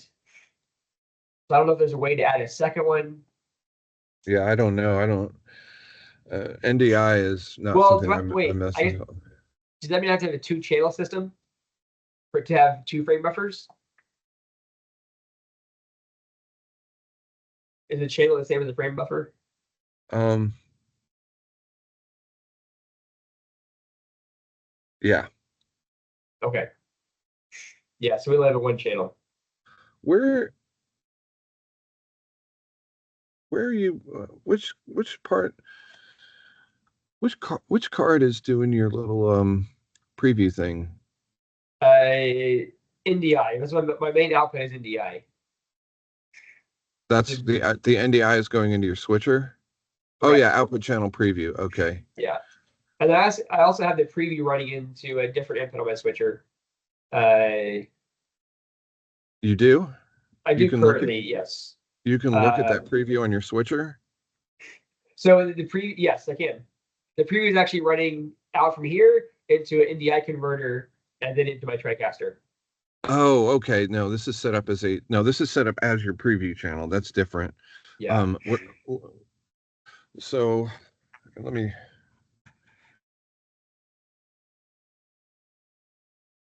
if we were to add a virtual output, Uh-huh.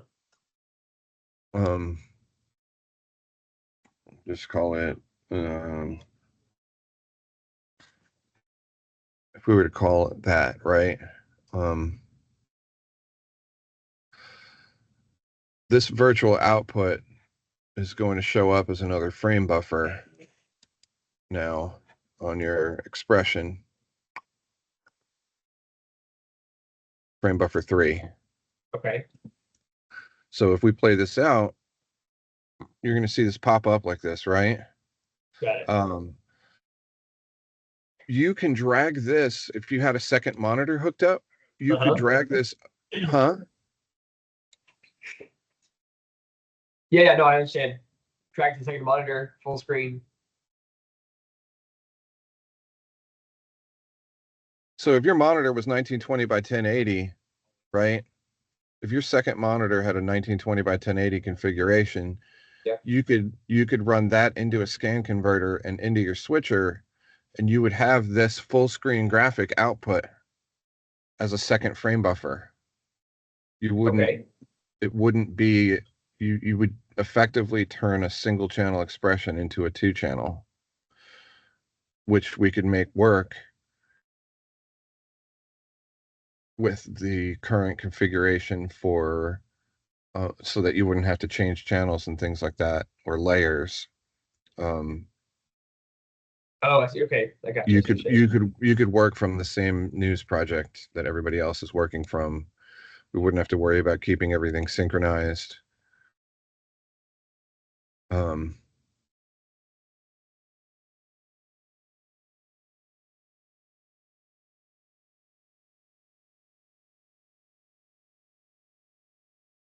I don't know, that's just something to consider. But for now, and like, in order to keep everything um in order to keep everything synchronized, you're going to have to work from the same project as everybody else, and just make your output and layer changes, your channel and layer changes. Okay. What about here in ENPS? When where did you go? This save option here. That's Could this be useful for us, where we can change these layers, CG1, and then save this? Obviously, it's going to save it, I'm guessing, to just this users folder, and not like a general folder that everyone can access because it's under user favorites. I haven't used that particular feature before, so that's something you can experiment with and let me know how it works out. Okay. You know, it might be like you could, if that works, if it remembers channel and layer and all that business, then I would say in theory you could just save the generic versions of full screens or whatever with their channel and layer assignments, and then work from those rather than dragging a new one in every single time. Yeah. Okay, I'll mess with that. I am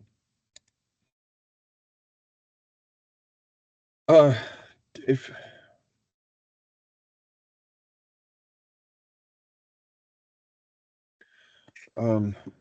yeah, that's something I can't tell you. You'll have to let me know. I'll be happy to look into that if you want me to do it. No, it does save it. Does it? Okay. It saves it to the user folder. So we could theoretically create multiples in the user folder here with the supers of FSG, and then I can just tell my producers to work from the user folder for all of our preset graphics. Yeah, I would think that would work, and I don't know if it'll allow you to save it to the X drive or something, but that's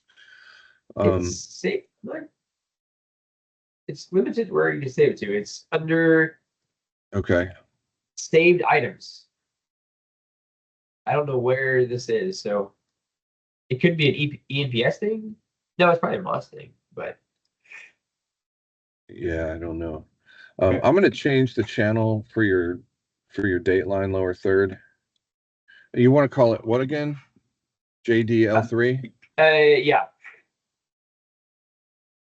Right. It's because Daylight took a lot of text spots on the ENPS MOS item slide. Indeed. Understood. All right, and you want that to default to frame buffer 1.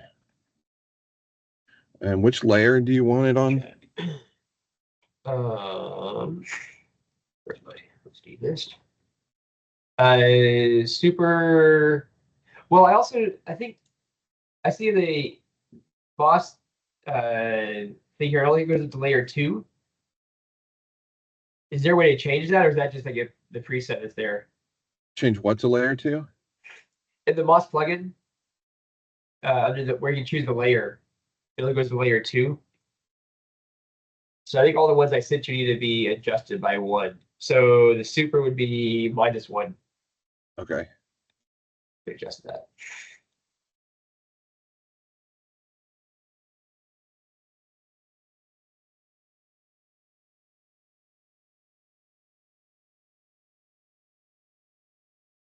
All right, so the super is now layer -1.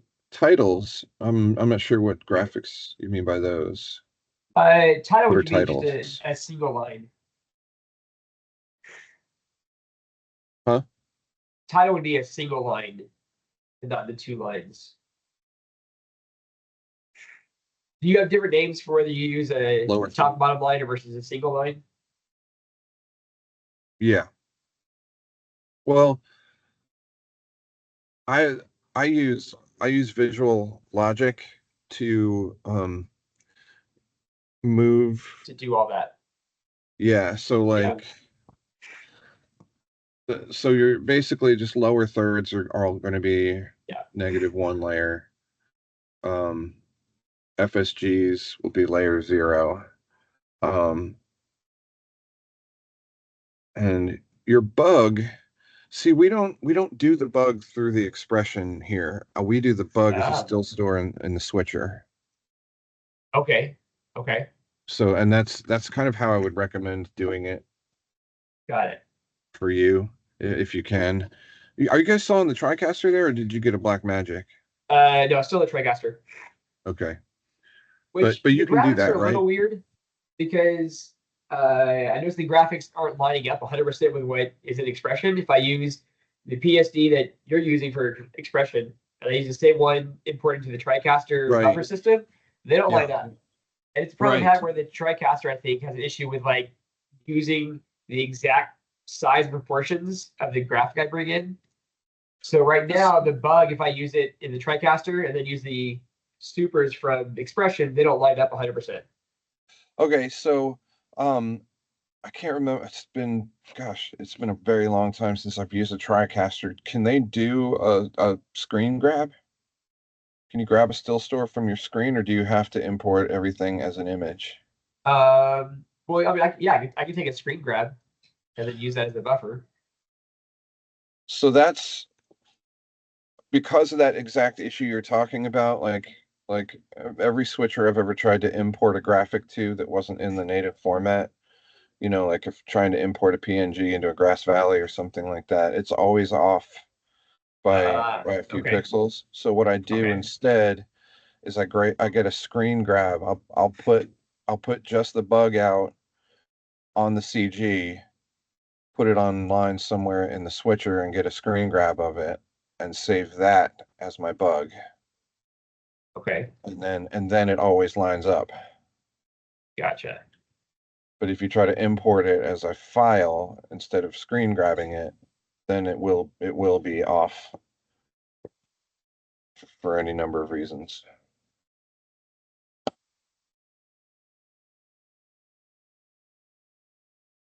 Okay, I can try that. And what other problem I'm having, which I need to contact support about, I'm guessing, is the bug is not 100% like clean. It looks like it's a interlaced into progressive issue, where on like the C, all the curves, you can see. Let me see if we can see it on this image. Oh wait, we didn't have one.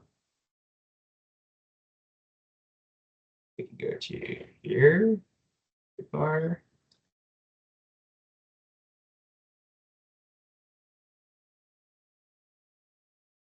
No wait. Oh, I have to move this up to 540.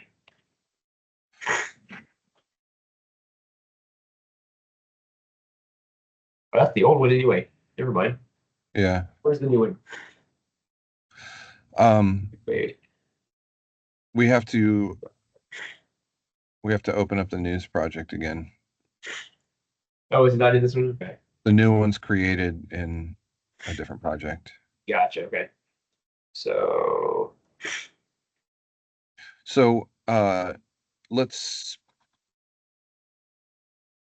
okay. let's go to So project server. Let's say save this project at least if you're but did you save this? previously I had. Yep. Um Okay. Then let's go to, let's remove this project then. So lower third test under project group up there. Right Yeah. click and remove it. And don't save it unless you want to. Nope. Okay. Now go to File and Project Server, because I just made changes, and deploy. And next. And go to News. Next. Select the top one there. And next. Oh, there's revisions. Okay. And browse. And select Media D and then hit OK. Yep. And open project after deployment. Open project deployment. And then deploy. Okay. Now hit close. Now you should be able to scroll down and it should reflect the changes I just made. Now it's called JDL3. It's going to show up on the right.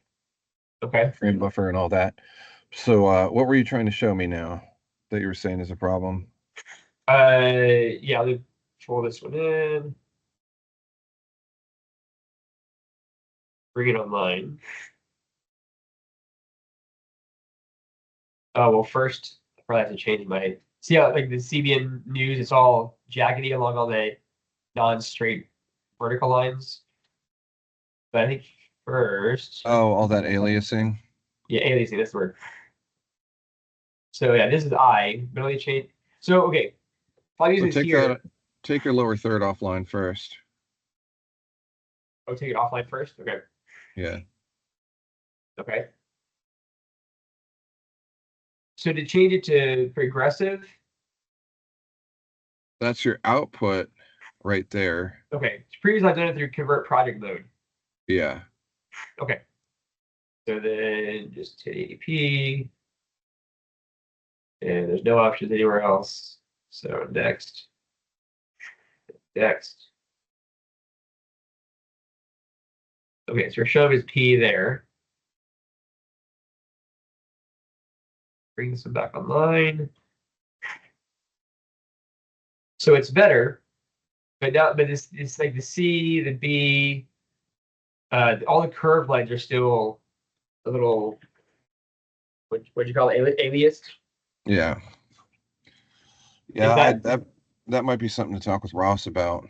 okay? Could it be because I'm converting from a I to a P? I guess I could see if by the other project. Okay, I'll talk to them about that first and see what they say. Okay. So their support's really good. It's been nice. Yeah. Yeah, they are very responsive. Um, so as far as changing,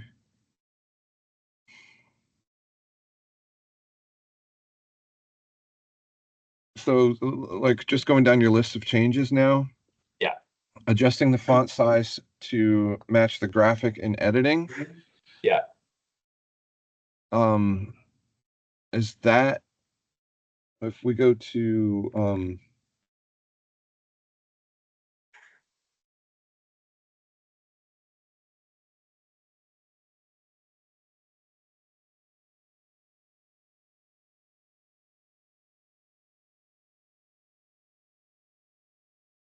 can't look at these in here. Okay. Um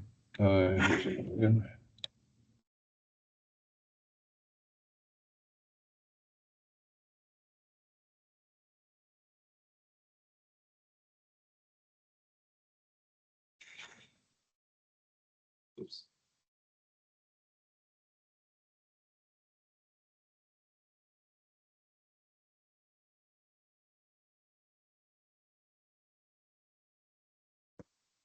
oh.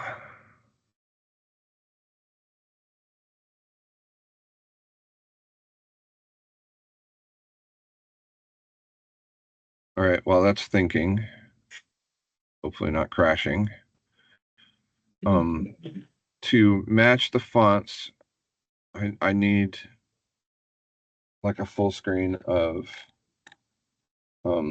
something with the fonts on it to match it. In the Teams media, I put 2 full screen exports there.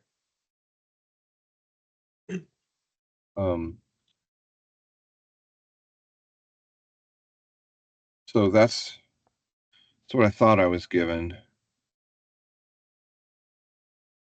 Huh. It's different than what we have, which is what we were given. So if maybe you could send me a screenshot of what you've got, like. Yep, I can do that. For one thing, like also we want it to be where the text is where you want the text to sit if it's a 1 line, and where you want it to sit if it's 2 lines. So I need examples with text, and you can just type the text name in there like they've done here. Yeah. As your example, and then we can. If you scroll down the Teams chat, there's 2 images there. I marked them up a little bit with lines for just positioning guides, but I can get rid of those if it. Do you see those images? Which ones? Chris Mitchell single line and Chris Mitchell double line in the Teams chat. Oh, there's a double. Sorry, I'm like doing this on 3 different devices. Okay, Chris Mitchell single line and centered. Did they send us a version without Dateline on there? Yes, they did. Okay. So yes, we can make these changes. And I will download those. I'll download those screenshots and match it up to that. But that's all Proxima Nova? Correct. Yeah. Okay. So I could walk you through doing those changes, but that'll probably take another hour at least. I don't know what kind of time you have. Or I can do it myself and just show you how that works at another time. Well, I think I could do that, but my question is, how would you update into the project folder, the project server? I would walk you through that process. Okay. Yeah, I've got another at least half hour. Oh, this will take longer than a half hour. Okay. This, I know,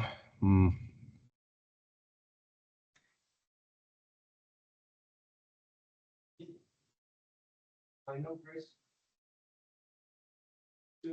Okay. So we just deployed the news project on here, right? We just took my latest version from Project Server and put it on here. Okay.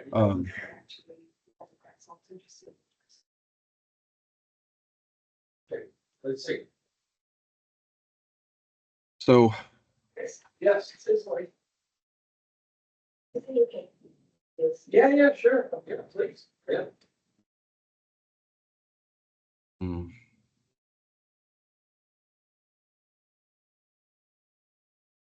I think of where to start with this.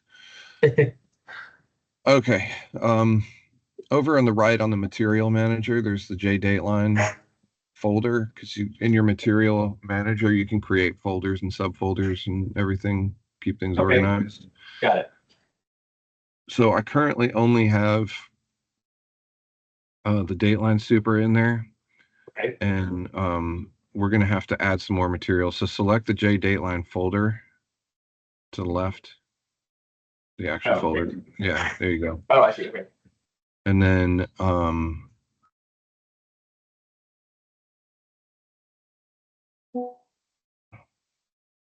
we're going to go to your Windows file browser. Windows file browser. Okay. And we're going to go to your lower third test project. Okay. images and just copy everything. And we're going to go paste that in the news images Dateline. Oh, we're already there. Okay. Yeah, we copied it from there. Cool. All right. Then Can I ask a question first? Yeah. Just for my curiosity, is it easier to like you're going to replace the background so that toggle is the background? Does it work to do the text, or does it? So instead of having two background images for your two ground images, have the text be visible or not visible? We're gonna build some logic to say Okay. Use this lower third or that one. Got it. Cool. So let's go ahead and add a bunch of images. Okay. We have the JD super clean with We have that one there. Yeah, and then do the J that one. And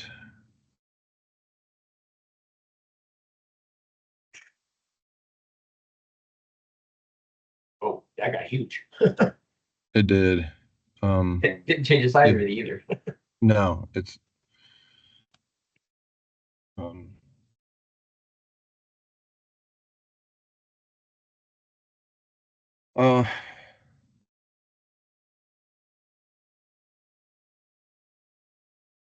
yeah, so we'll just add that one to the project for now.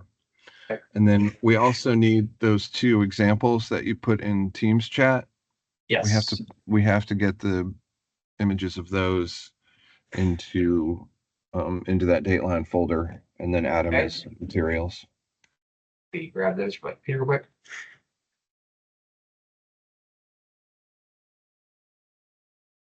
Go to July. Here the save images folder. Same images folder, yep.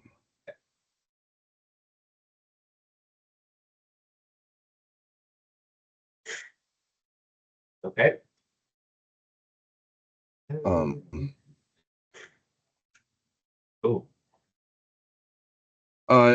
It won't always refresh. If you highlight one of those. Well, I might have put the wrong one because I think we went back to. Oh no, news images. That's where you want. They're there. So go back. Highlight one of those images in the folder there, and then hit F5. Well, I'm in the wrong folder. Here they are. Oh, okay. I see.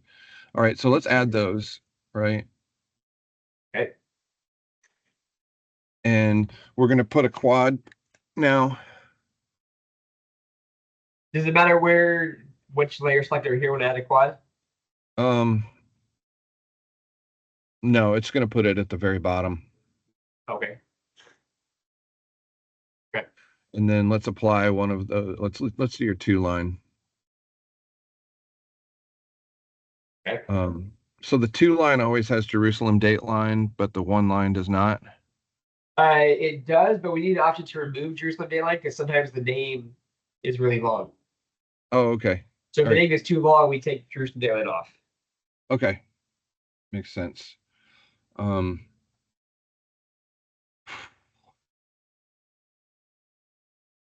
we need to match this font.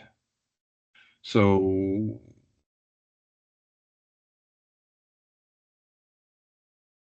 boy, there's so much squirrely stuff in this, it's hard to explain. Let me organize this real quick if you don't mind. Yeah, go for it.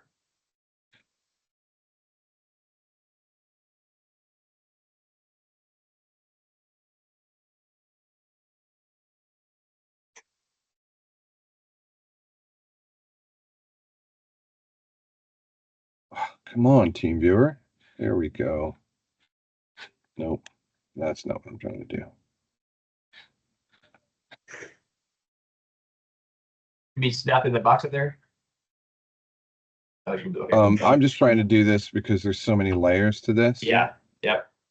So I actually have like invisible text boxes that are published Oh, okay. that feed text into text boxes that are not published, and they give you options to select and do different things with them.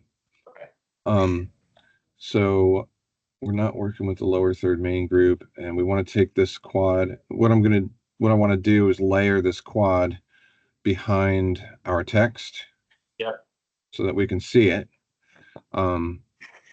And now we want to um,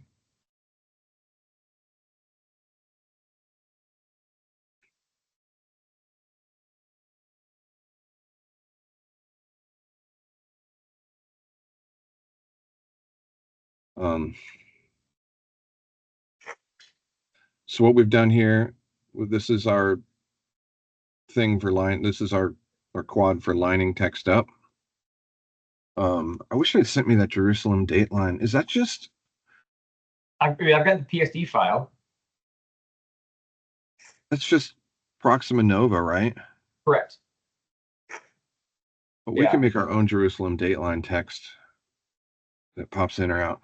Do the text sizes in XPression match like the text sizes in Photoshop? No. Okay. So I have all the info, but never mind. Yeah. Okay. So now we can see everything. We're going to select our top line text here. So I'll talk you through the first part of what I'm doing, and then I'll let you do the next part. Okay. So what I want to do is I'm going to type Chris Mitchell in. Whoops. Come on. So this is an invisible text box. I'll turn it on so we can see it. And when I type, good grief. Let's do it this way.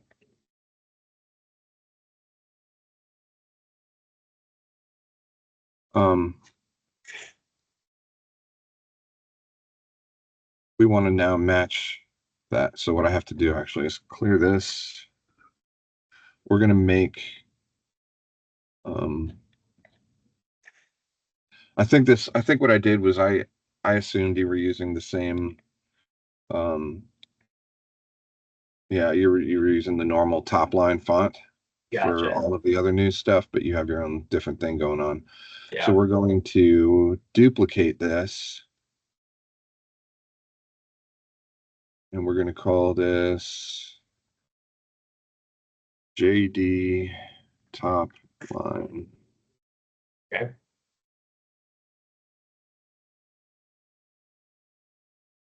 And now we have this applied to the to that box. We're also going to duplicate this and call it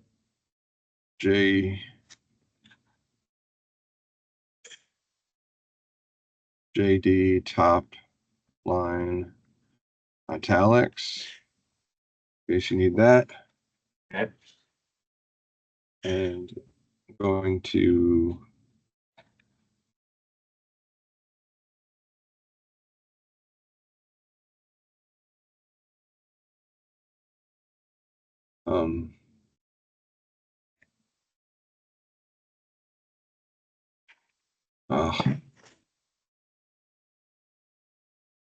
we're going to deal with that later. Walking around people for much better than the interview itself. Hey, hi. Good. How are you? Good. Great. Okay, so we have, shoot. Oh man, there's so many layers to this. We actually have to create our font. We have to do this way. So we're going to duplicate our bottom line.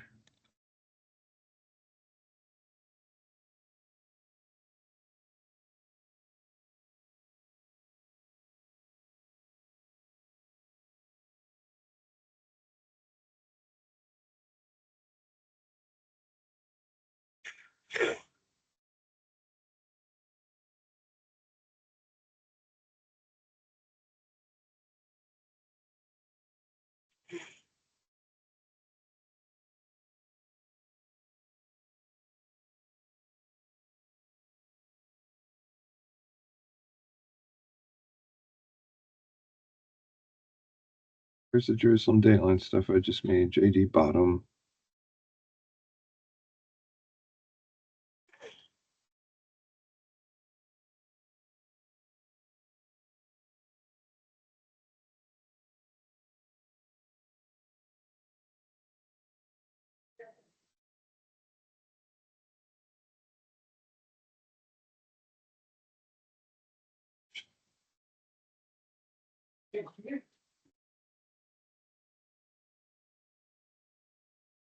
So there's no bold italics. How did I do that? Slanting.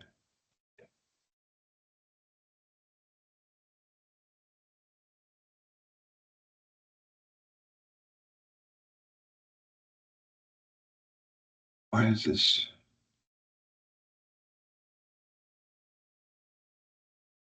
Sorry, man. I'm like I had this part of this. I made these so long ago. I have to remember what I did, No worries. and I'm struggling. I think I need.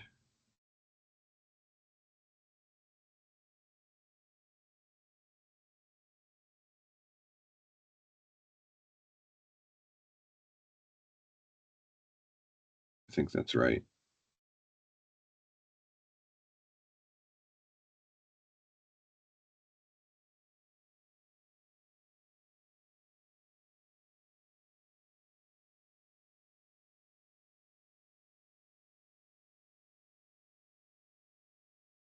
What did I do?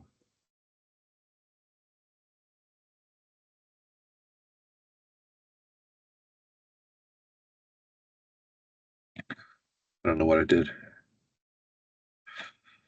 Top rag.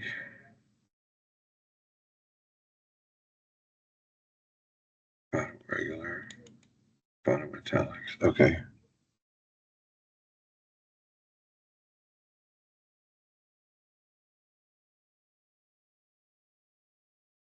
So for you, we want for your top regular line, we want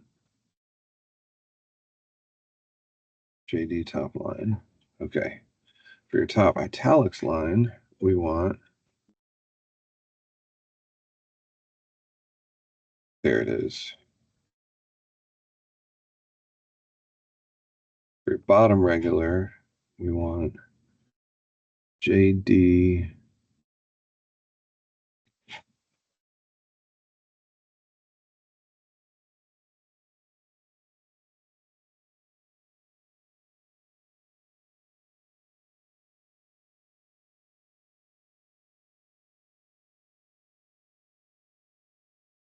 Where's the JD bottom?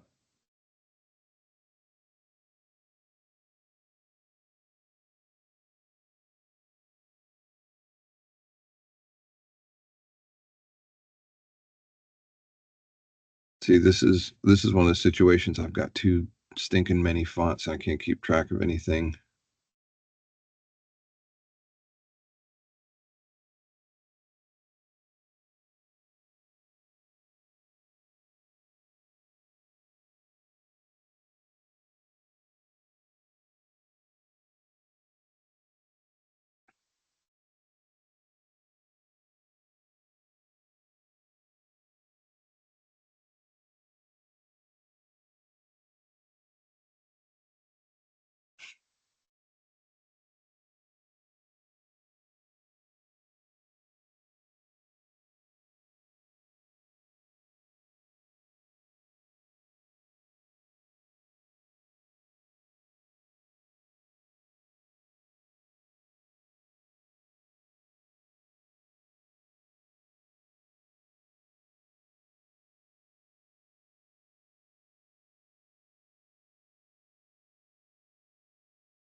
Ah,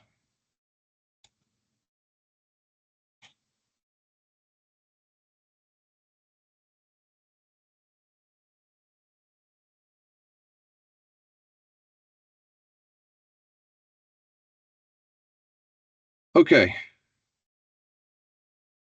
Going to type Chris Mitchell in here.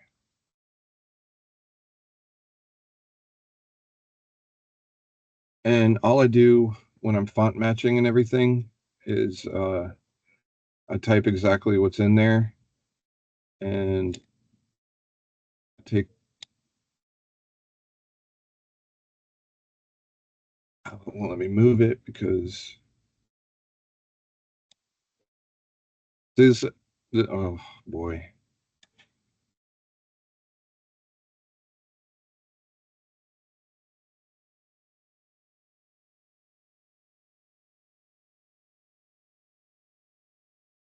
All right, here's visual logic. I'm going to explain what's happening here.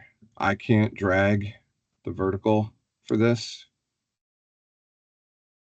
because it's being controlled. The position Y for this is being controlled by visual logic.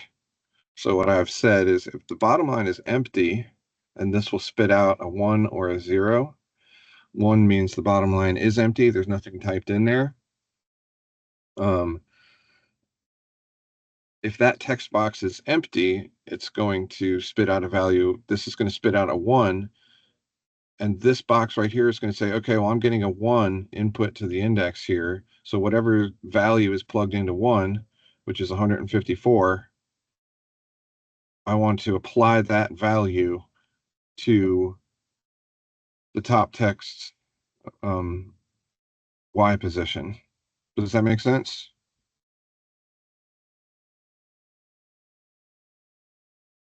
I don't know if I lost audio or not. I'm not hearing you. Oh, my mic got muted. Sorry. Yes, it makes sense. Okay. So in order to adjust this, I have to go into visual logic, and then I have to come here and select my box. And from there, okay, I can move it. So a lot of times now, I'll just zoom in as close as I can. And for goodness sake.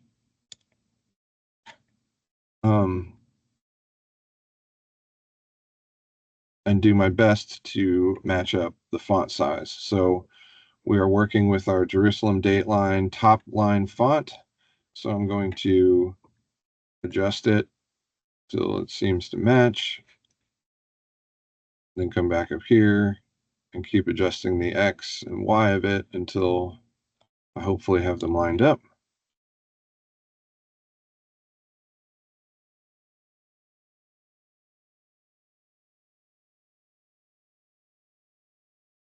It's never going to be 100%. Yeah. No, that's good enough for sure. Okay. Yeah.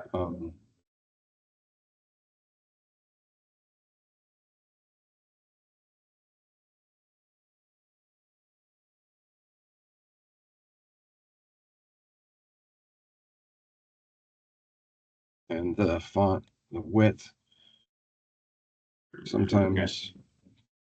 So that looks.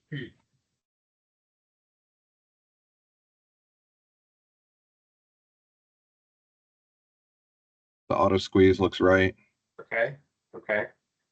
So I'm happy with the way that top one looks. Yeah, for sure. So now what I'm going to do is I'm going to come to, I'm going to look at what my settings are here. Okay. And copy that to my italic okay. of the same thing. So it's 85 and 100% width.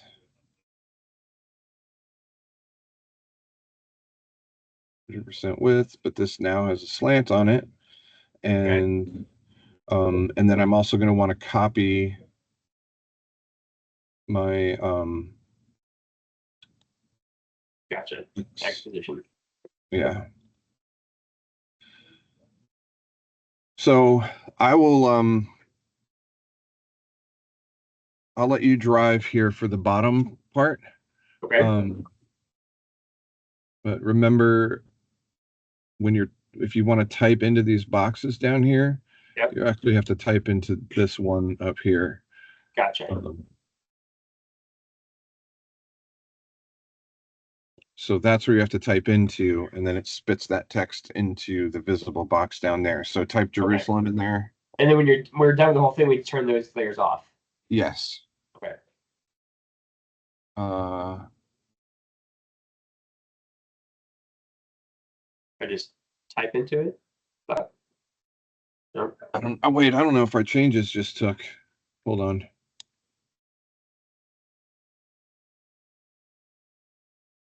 Okay, that worked. Okay, the bottom line. What is being used here? Oh, it's hidden text. Okay. Is that what I changed?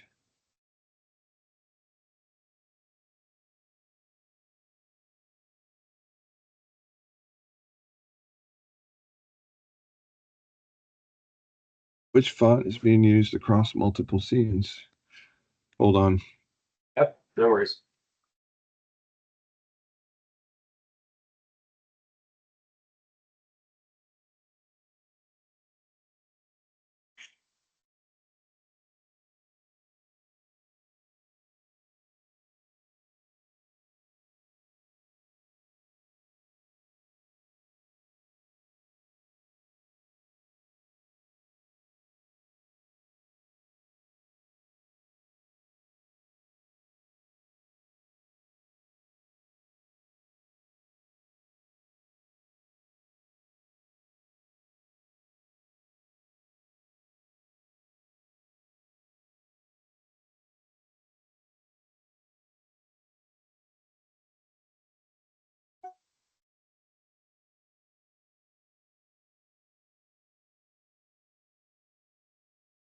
Just making sure these are only used in this scene, and that I'm really not changing anything else in the news project. Okay. Yeah, of course. That's cool. You can do that. Yeah. That was not always a feature, I tell you. That'd be a pain. Okay. Okay, so we're gonna go to we'll go to this bottom line thing here and type Jerusalem in there. Yeah. And now we're going to go to over on your object manager there. We're going to select bottom reg. It's up higher. I broke it out. So I see. Okay, got it. Just so I can see the whole list of everything in here. Yeah, got it. And now we're going to go to this, and we're going to. You should be able to adjust the XY on it. And just this way? You can, yeah. I tend to more use the XY. Right here? Yeah. Okay. It's more precise, and then I'll. It looks like you need to make the bottom font smaller to me. Smaller, yeah. But just as long as you match it.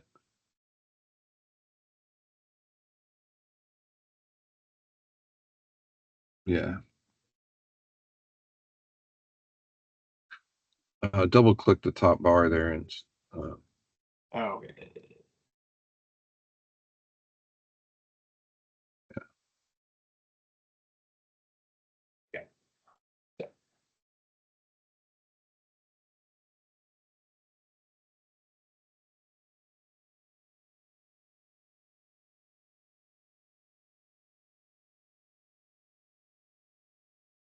You'll probably go down one size also. Oh, I see. It's down below. Yeah.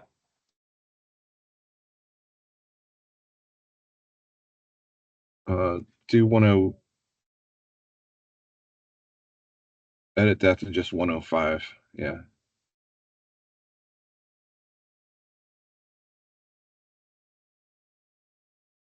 And it looks a little left, maybe. Left. Can't tell which one's changing. Here's the width. The width, maybe? There we go. It's closer. Yeah. I like this. Yeah, I mean, honestly, this is good enough because yeah, no one's gonna see that difference. Right. Yeah. Okay. Okay. So now take your X and Y position Okay. And copy those to the bottom italics. Okay.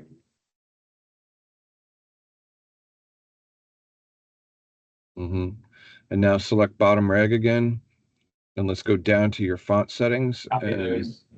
yeah. D811. Whoa.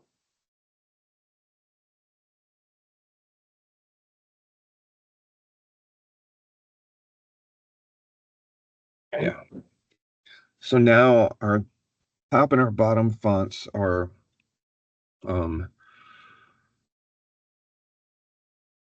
sized and positioned and all that the way that we want them for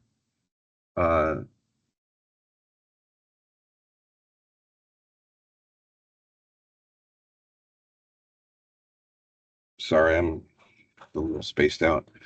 Okay. Next move is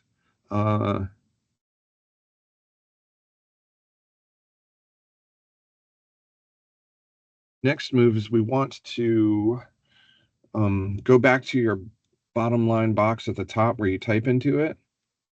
Okay. And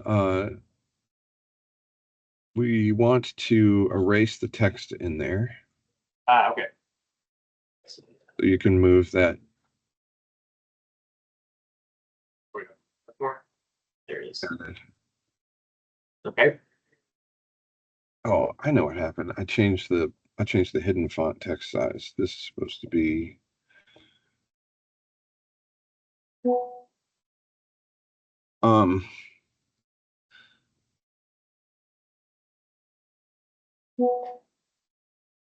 okay,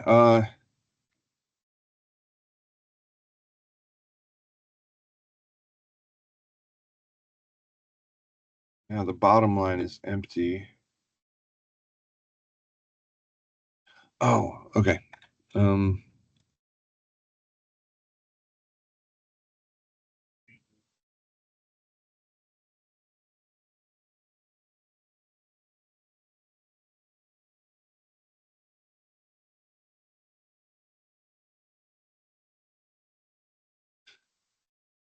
So what we want to do here is we're going to adjust the visual logic, right?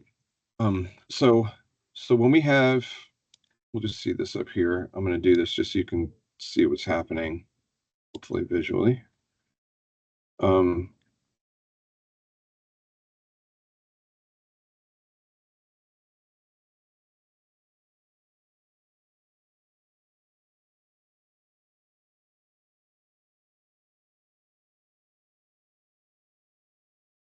Going to turn this off so you can see, right? Like this is where your text is. And if we come up to this visual logic block that I've created, again, the scene is doing a check to say, is the bottom line, is this empty? The answer is no. So this is going to spit out a 0, right? And so this input selector block is now going to say, okay, take option 0, which is a value of 173, and apply that to the top Y position, which is what's happening. Now, when we erase the bottom line here, now we're going to cause it to spit out a 1 instead of a 0 by clearing this. Now, if we change the value 1, we can, we'll change the position of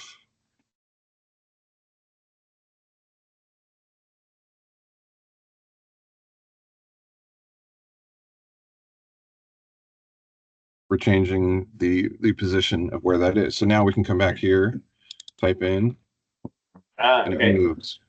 Okay. It's constantly doing a check to see if that box is empty or not. Got it. And it's changing that value dynamically. So for this, we will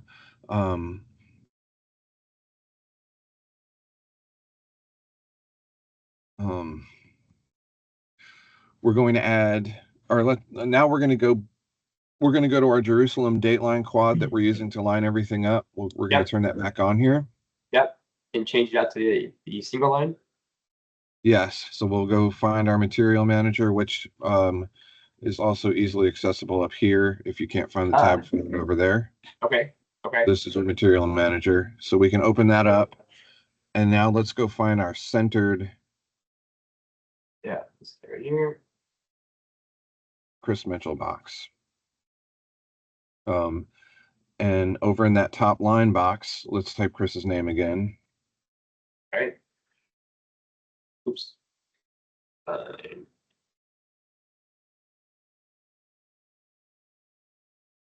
Okay.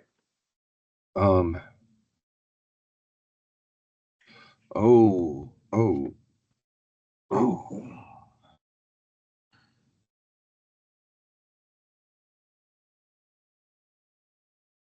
We might need to make another.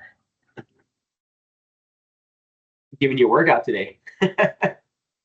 Well, it all depends on how you want to use it. Like, do you ever want, you're going to want to have a regular 2-line super where it's left justified, correct? Regular 2-line, correct. For most of our, I think when we use single lines, we always use it centered. It's always centered when it's single line? I think that's how we do it for our show. How about if we create 2 supers? How about if we create a centered one and a 2-line that, well,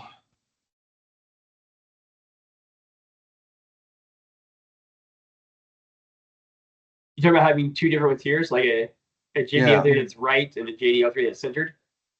Yeah. Okay. Yeah, let's do it that way. Okay. All right, here's what we're going to do. We're going to finish this one up with swapping out your material. We're going to do some visual logic here. So go ahead and drag your object manager to the left. Let's switch that quad back out to the 2-line.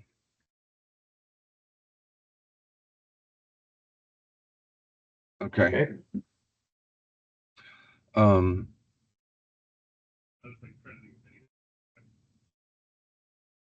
We're going to have this automatically when the text gets too close to Jerusalem dateline.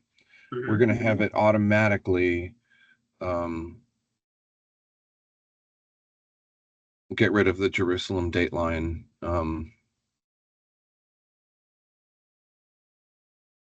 The Jerusalem dateline text. So let's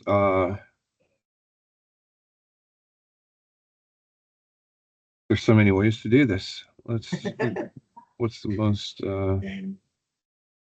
what's the simplest?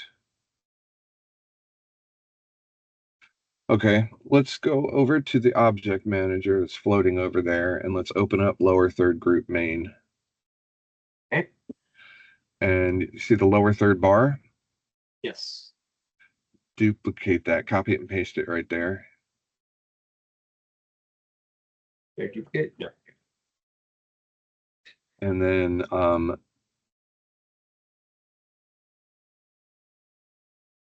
rename one, call that one lower third bar, like DL or dateline. Okay. And then the other one right above it, name it L3 bar clean. Okay. Now,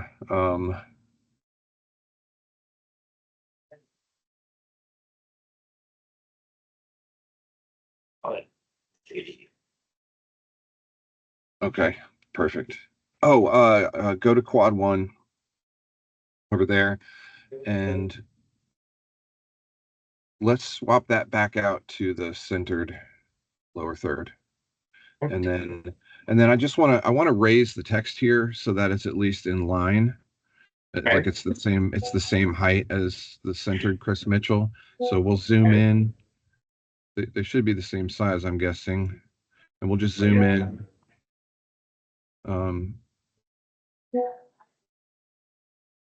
Oops.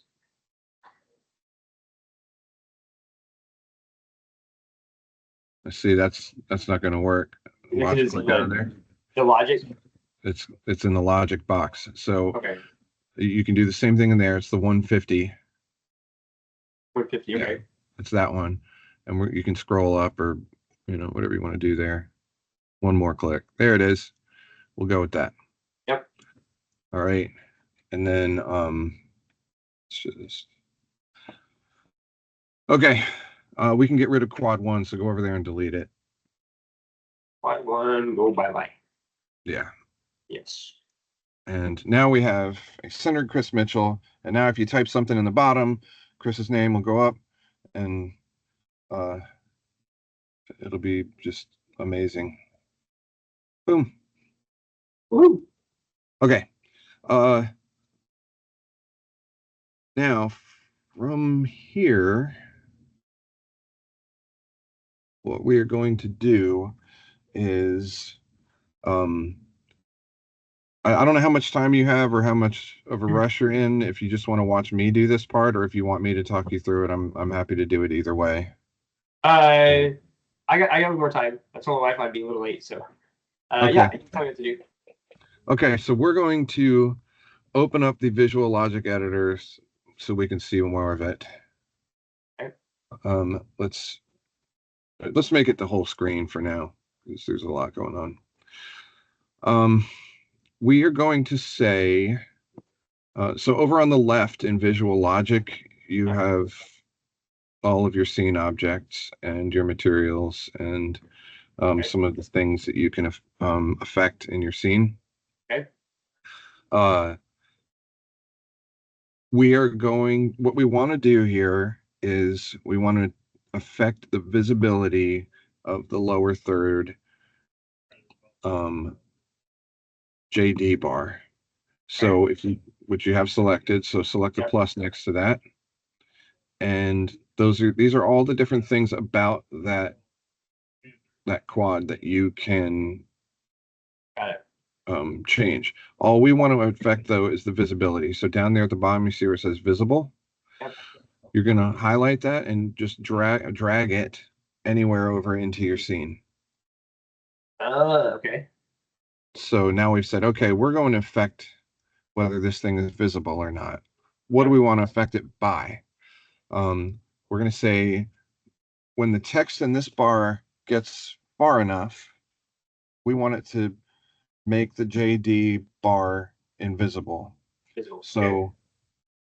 So we want to look at the top line text. Oh, it's all alphabetical. Yeah, what's it called? Okay.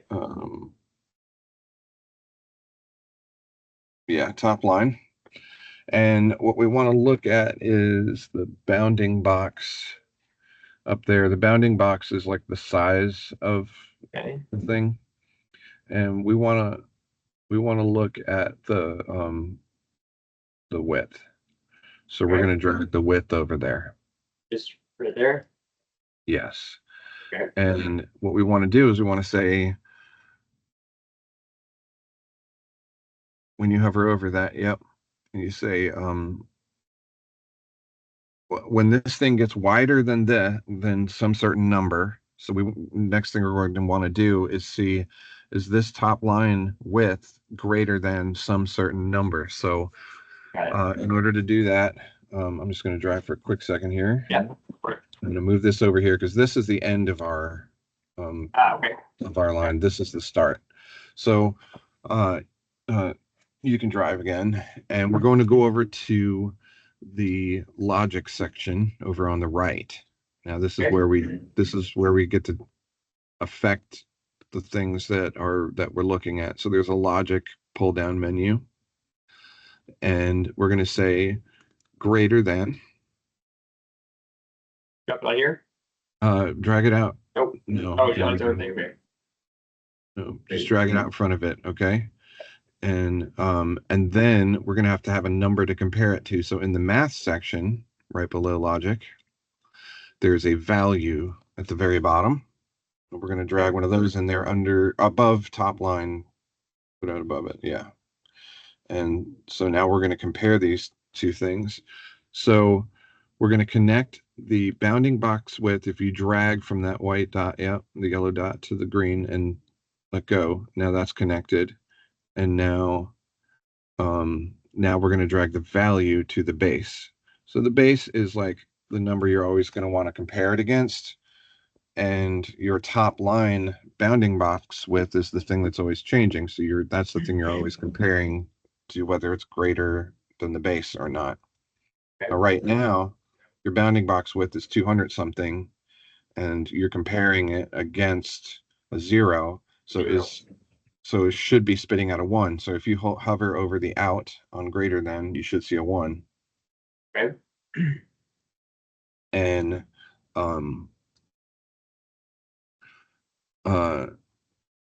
now we have to figure out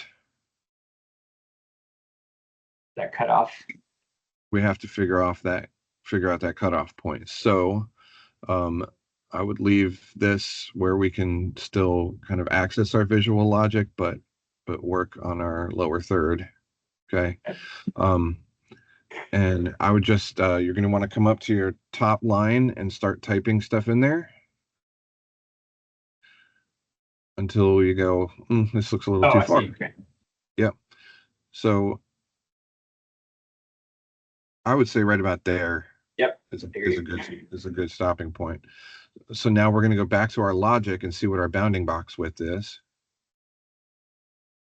So hover over the yellow dot on the output, okay, which is 383.9. So okay, let's say 384. 384 sounds good. So we'll go up to our value box. We'll say 384. Okay. And we need to be able to see our other thing. You can, maximize that. So now, is this greater? You know what? We probably should have done a less than. Can we just pop the less than and change it out? Yeah. Smaller than. Smaller than? Okay. Yeah. And just delete the purple, the greater than. You can just highlight it, okay, right click and delete. Okay. So that should be spitting out as your box is smaller than 384. So we do want the Jerusalem dateline visible, which is a 1, and now you can connect it to that lower third bar visible, right? Okay. And I'm just going to drag this over for simplicity. And then now if you were to type more in that bar,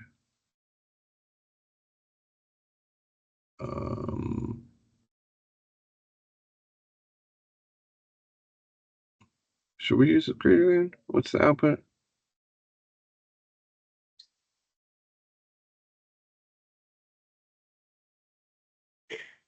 Oh, I know why. Watch this.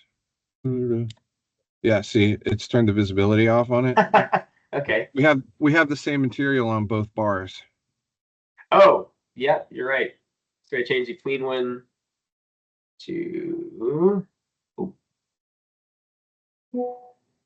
clean. Yeah. There it is. Yep. Oh wow. That's cool. Wish Premiere could do that. Yeah. Nice. Okay. It's nice when you don't have to think about things. It is. If you do some thinking up front, you don't have to do any on the back. So true. All right, so just delete all the text out of that box then, and we know that this all works right. Okay. And then we'll turn off our visibility for the top line and the bottom line. Got it.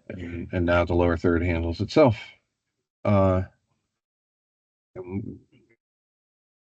we will save this so we don't lose our work. Okay. And we will create another Jerusalem dateline lower third. So we're going to go over there and duplicate that. Okay. This is going to be our centered version.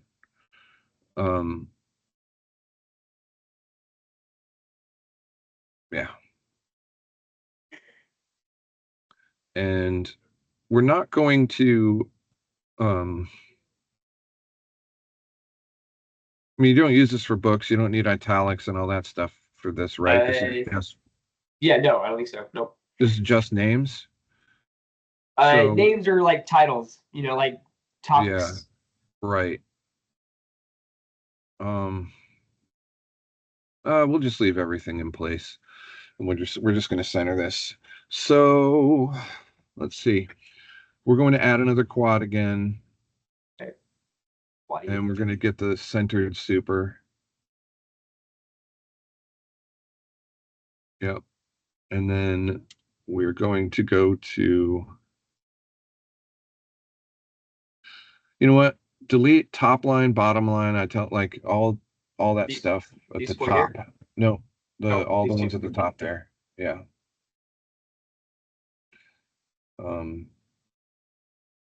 Delete those. And even location image and Skype logo. Go ahead and delete those because you don't use those either, right? No. Okay. Delete. We're just going to make your life easier. Delete top and bottom italics.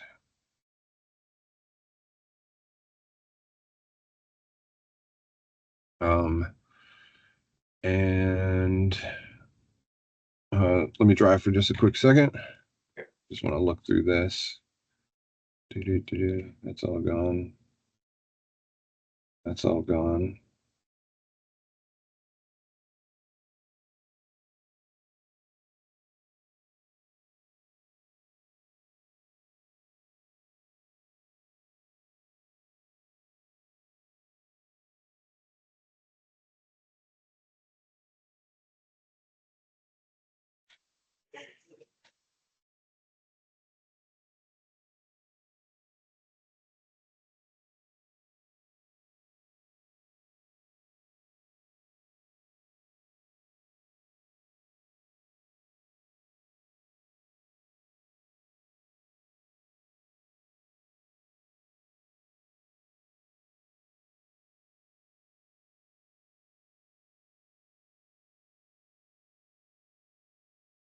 Okay. All right. Now type Chris Mitchell, and you can just type straight into that box now. Okay. Instead of having to go through. And we're going to change some things here. So we're going to go down to your tabs and options. And you see where it says alignment over to the left there? Yeah. We're going to change that to center. Okay. And now you're going to want to drag the x-axis for this. It's probably close to 540-ish. Oh, I'm wrong. I mean, I was thinking 960, not 540. Yeah, once you're satisfied with that, you'll want to, then we'll go to your bottom reg. You want to fill the text, make sure it's centered? Maybe add more text to it? Well, we don't have to do that just yet. Oh, okay. Okay. I mean,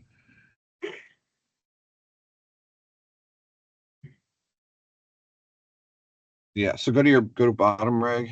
You probably won't, it doesn't sound like you guys use this, but we're going to give you this bottom line anyway, just in case you ever want to have it.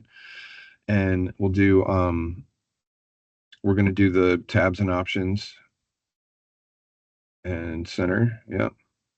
And then we're going to give it the same X as. Oh, yeah.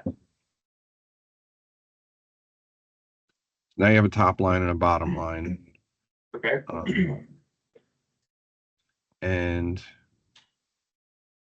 we can delete quad 1 because we got it positioned where we want it. And now we're going to go to I think L3 layer over on the left. And oh, that's right, we're going to have to rebuild the logic for this too because I just deleted the thing. Let's turn on the slide over and turn on the visibility for the L3 bar JD. Turn that on. Oh, I know. It's maximize your Logic. visual logic. Yep. So delete top line bounding box width. We've got two things. We've got the whole thing highlighted, but just select top line bounding box width and delete that. And go find top line. Top reg, I think it's called. Is it called top line? Top reg. Why is this showing? Oh no. Oh no. Oh no. We're editing the wrong lower third. Oh. When's the last save we did? Before we duplicated the center. Okay. We're gonna have to redo this. Sorry, Okay. man. Nope, no worries. Hold on. Yeah, close all and don't save.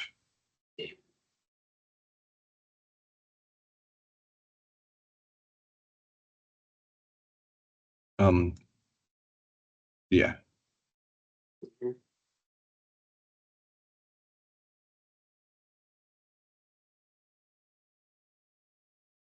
Sweet. Okay. All right, duplicate that.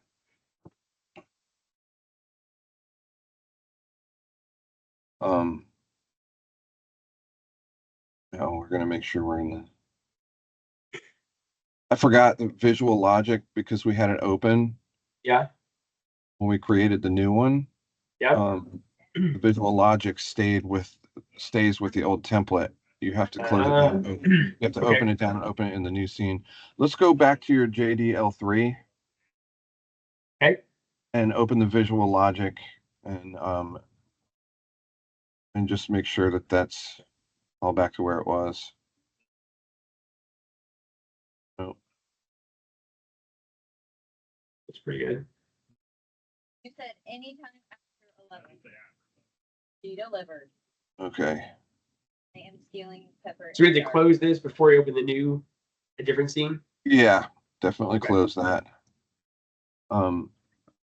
Yeah, everything's still there. Okay. Woo, that's a relief. All right. Yeah. Yeah, here we are. So delete all these guys. Yeah. Well, first, let's do this. Minimize this or something. Now let's delete all those text boxes up at the top there.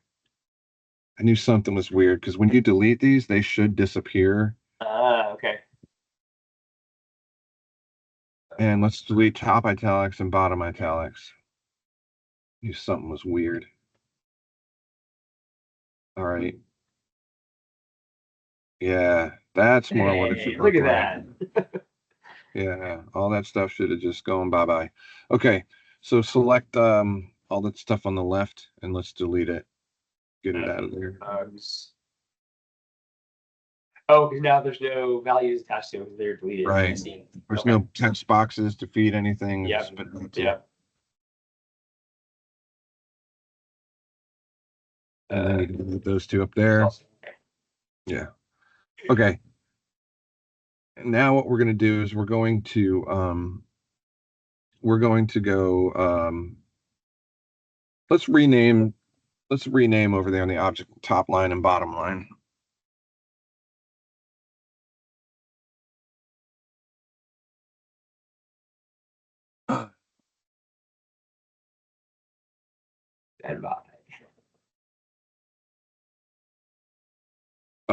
And then we'll go back to our visual logic now. Okay.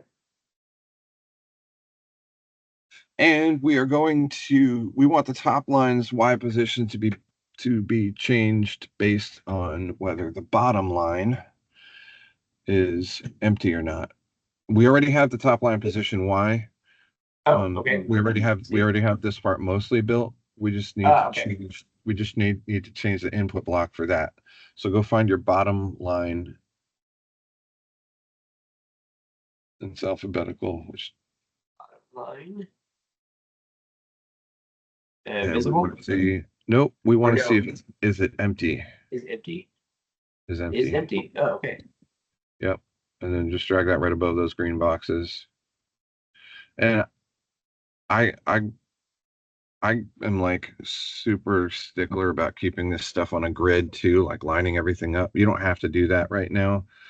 But like if you were to go in and look at my like house seats, the logic for like my house seats headshot or something where there's like 400 something Yeah. candidates and they all have multiple boxes, like keeping it all Oh on my like gosh. on a lined up grid is a Nope, lifesaver.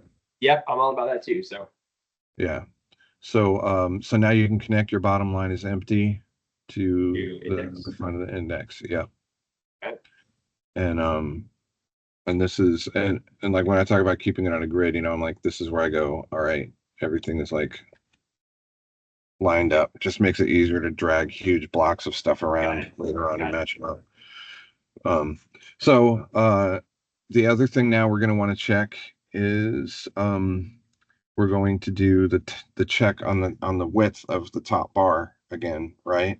So we're going to go to the top line. Oh, I have to try that again. Yeah. And it's the bounding box width. Bounding.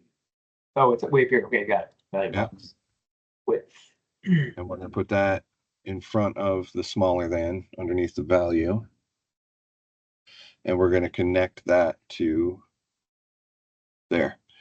Now we should be able to, we're going to minimize this or make it small so that but we want to be able to edit that value, that 384, right? Yep. Okay. So next move now is going to be to recenter the top line. Okay. And I remember the values if you just want to. Yeah, 1090, right? Yeah. Actually, you know, I don't think that's completely centered. Oh wait, let's center this first. No, it isn't. We haven't changed the center. Mhm.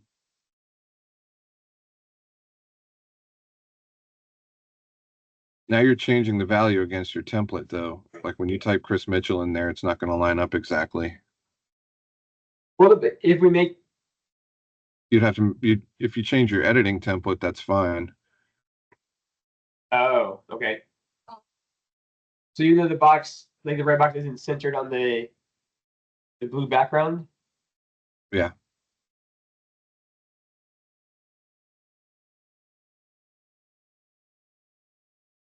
That's what matches your template that you sent. That one, no, it's true.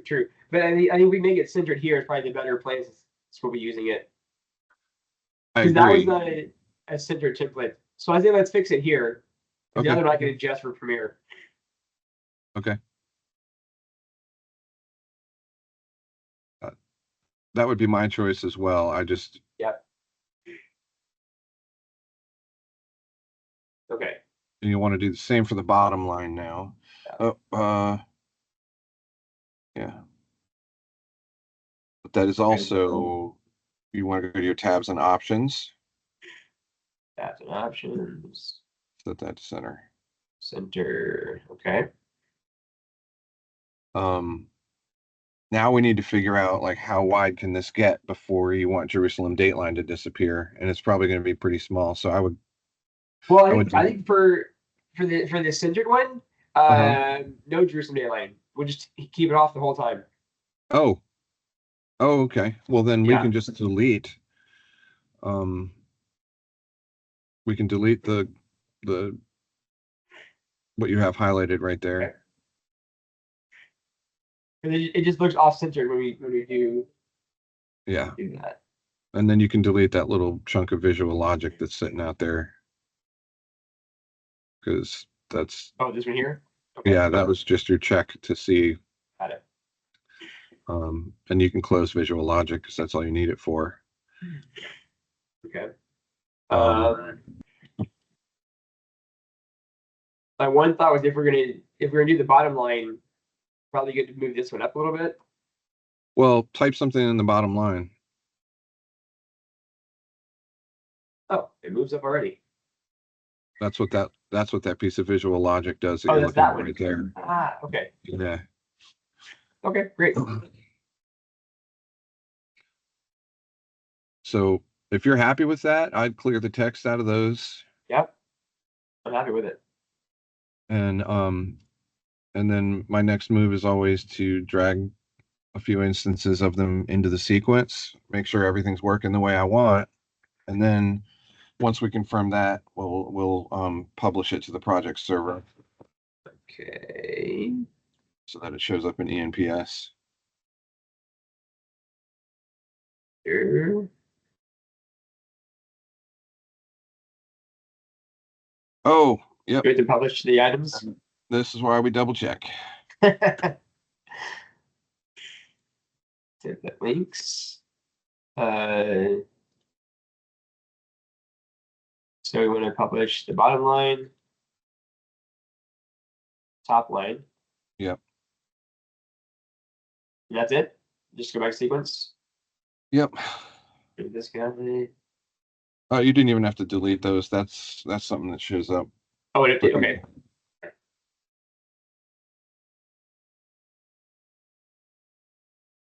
Okay.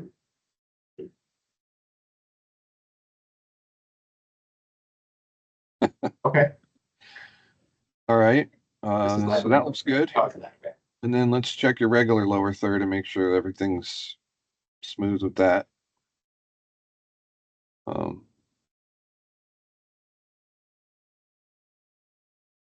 Type something long in there, yeah. Cool. Nice. Bottom line.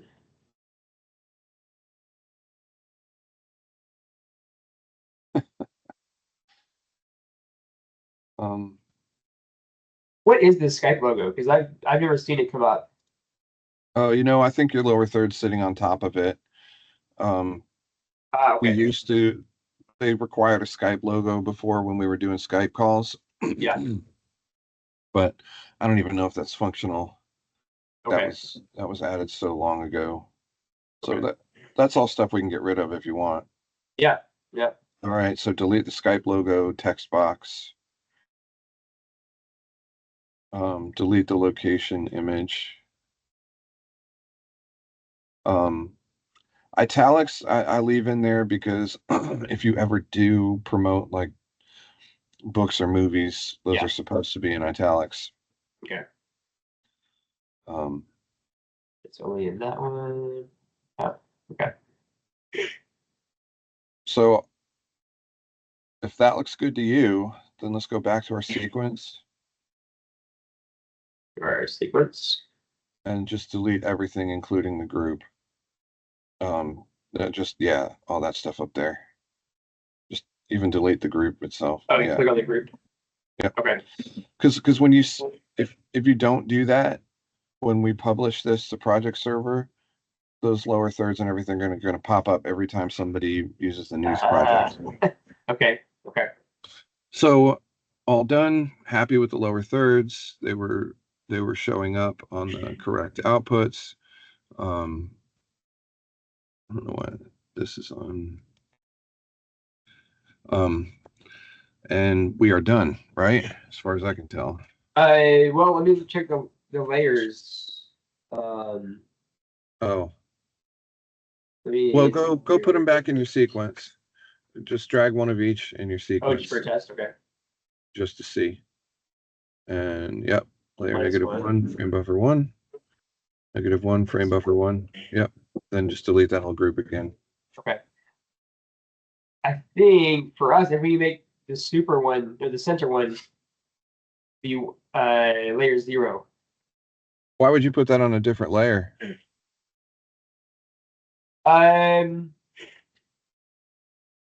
So we get transition. Oh, I guess it was so we get transition between the title and a super, but if it's on the same layer, it'll just crossfade between them. Right. Okay. Okay. Yeah, you don't need those on a different layer. Sounds good. Like if you could even go test that out right now and just see what it does. It should dissolve smoothly from one to the other. Okay.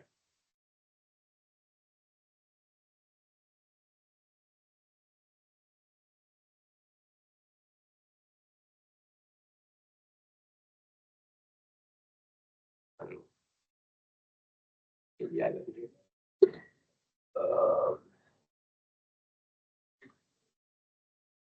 Okay. Cool. Good. So we'll do these again. Yes, Mhm. those are clear. Okay. So everything is right the way you want it to be? Yep, everything's good here. Okay. So we're just going to publish this to the project server and we're going to call it a day. Okay. So you're going to go to that green save button up at the top. Green save button. Oh, for goodness sake. And it's just automatically going to save this and all of the changes to project server. And I can hit close. Now this is the new published version of the news project that everybody at CBN is going to have. Okay. And as one last double check, we should probably go to ENPS and close and reopen your MOS plugin and open the news project and look and see if your Dateline lower thirds are in there. Okay. But just the plugin or all of ENPS? Just go into ENPS and into the plugin. Okay. Yep, JDL3 and JD Center. Yep. Okay. So you should be good to go. Awesome. Wow. And those are set to CG1. The layer is the default for the template.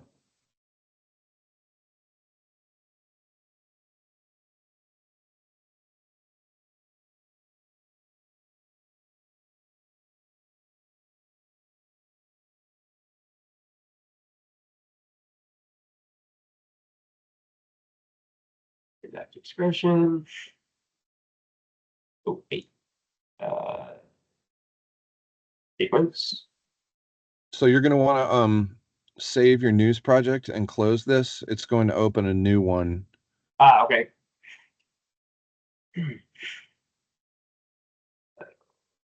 Oh. And now go to your rundown controller. Yep. Oh, wait, it's not there yet. Is MOS enabled? No, it's not. There we go.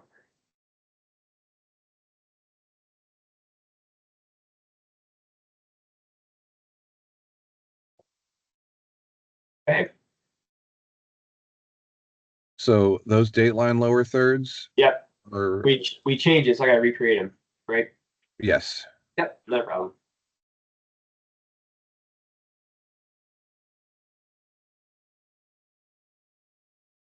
Great. It's working. Cool. Awesome. Wow, thank you so much, Brian. Yeah, anytime. Amazing.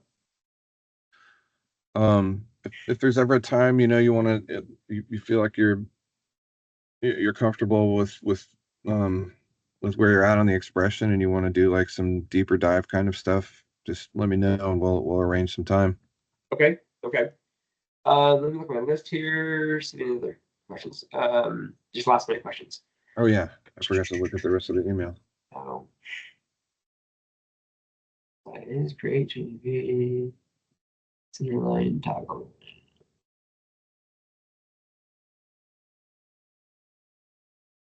Super. Oh yeah, sometimes I have noticed that even though in the rundown controller, I only have one selected, but every once in a while I've seen like Faith Nation popped in last week, and I think Christian World News popped in here, and all their graphics loaded. Yeah. It's just a quirk of the MOS system, depending on which project it is and where it gets enabled. It may enable it in more than just our newsroom here. It's frustrating, and I asked Ross like 10 years ago to fix it, but they haven't. So okay. No worries there. Oh yeah, in ENPS. So every time you load this, you will have to do the project conversion. as far as I know. Maybe Ross will have a different answer for you when you talk with them about the anti-aliasing issue. Got it. They may have an answer for you for that.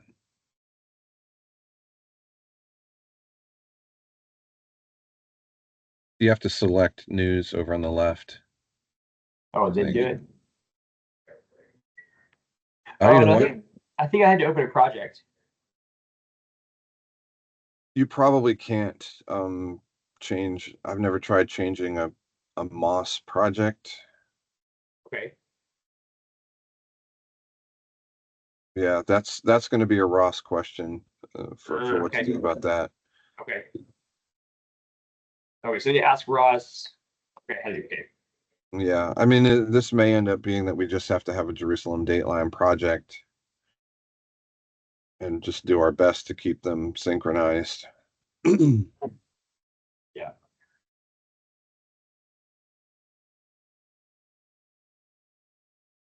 Well, okay, great. Brian, thank you so much. This has been amazing. Yeah, dude. Anytime. Just let me know. okay. All right, Thanks, take man. it Have a easy. great day. You too. Bye.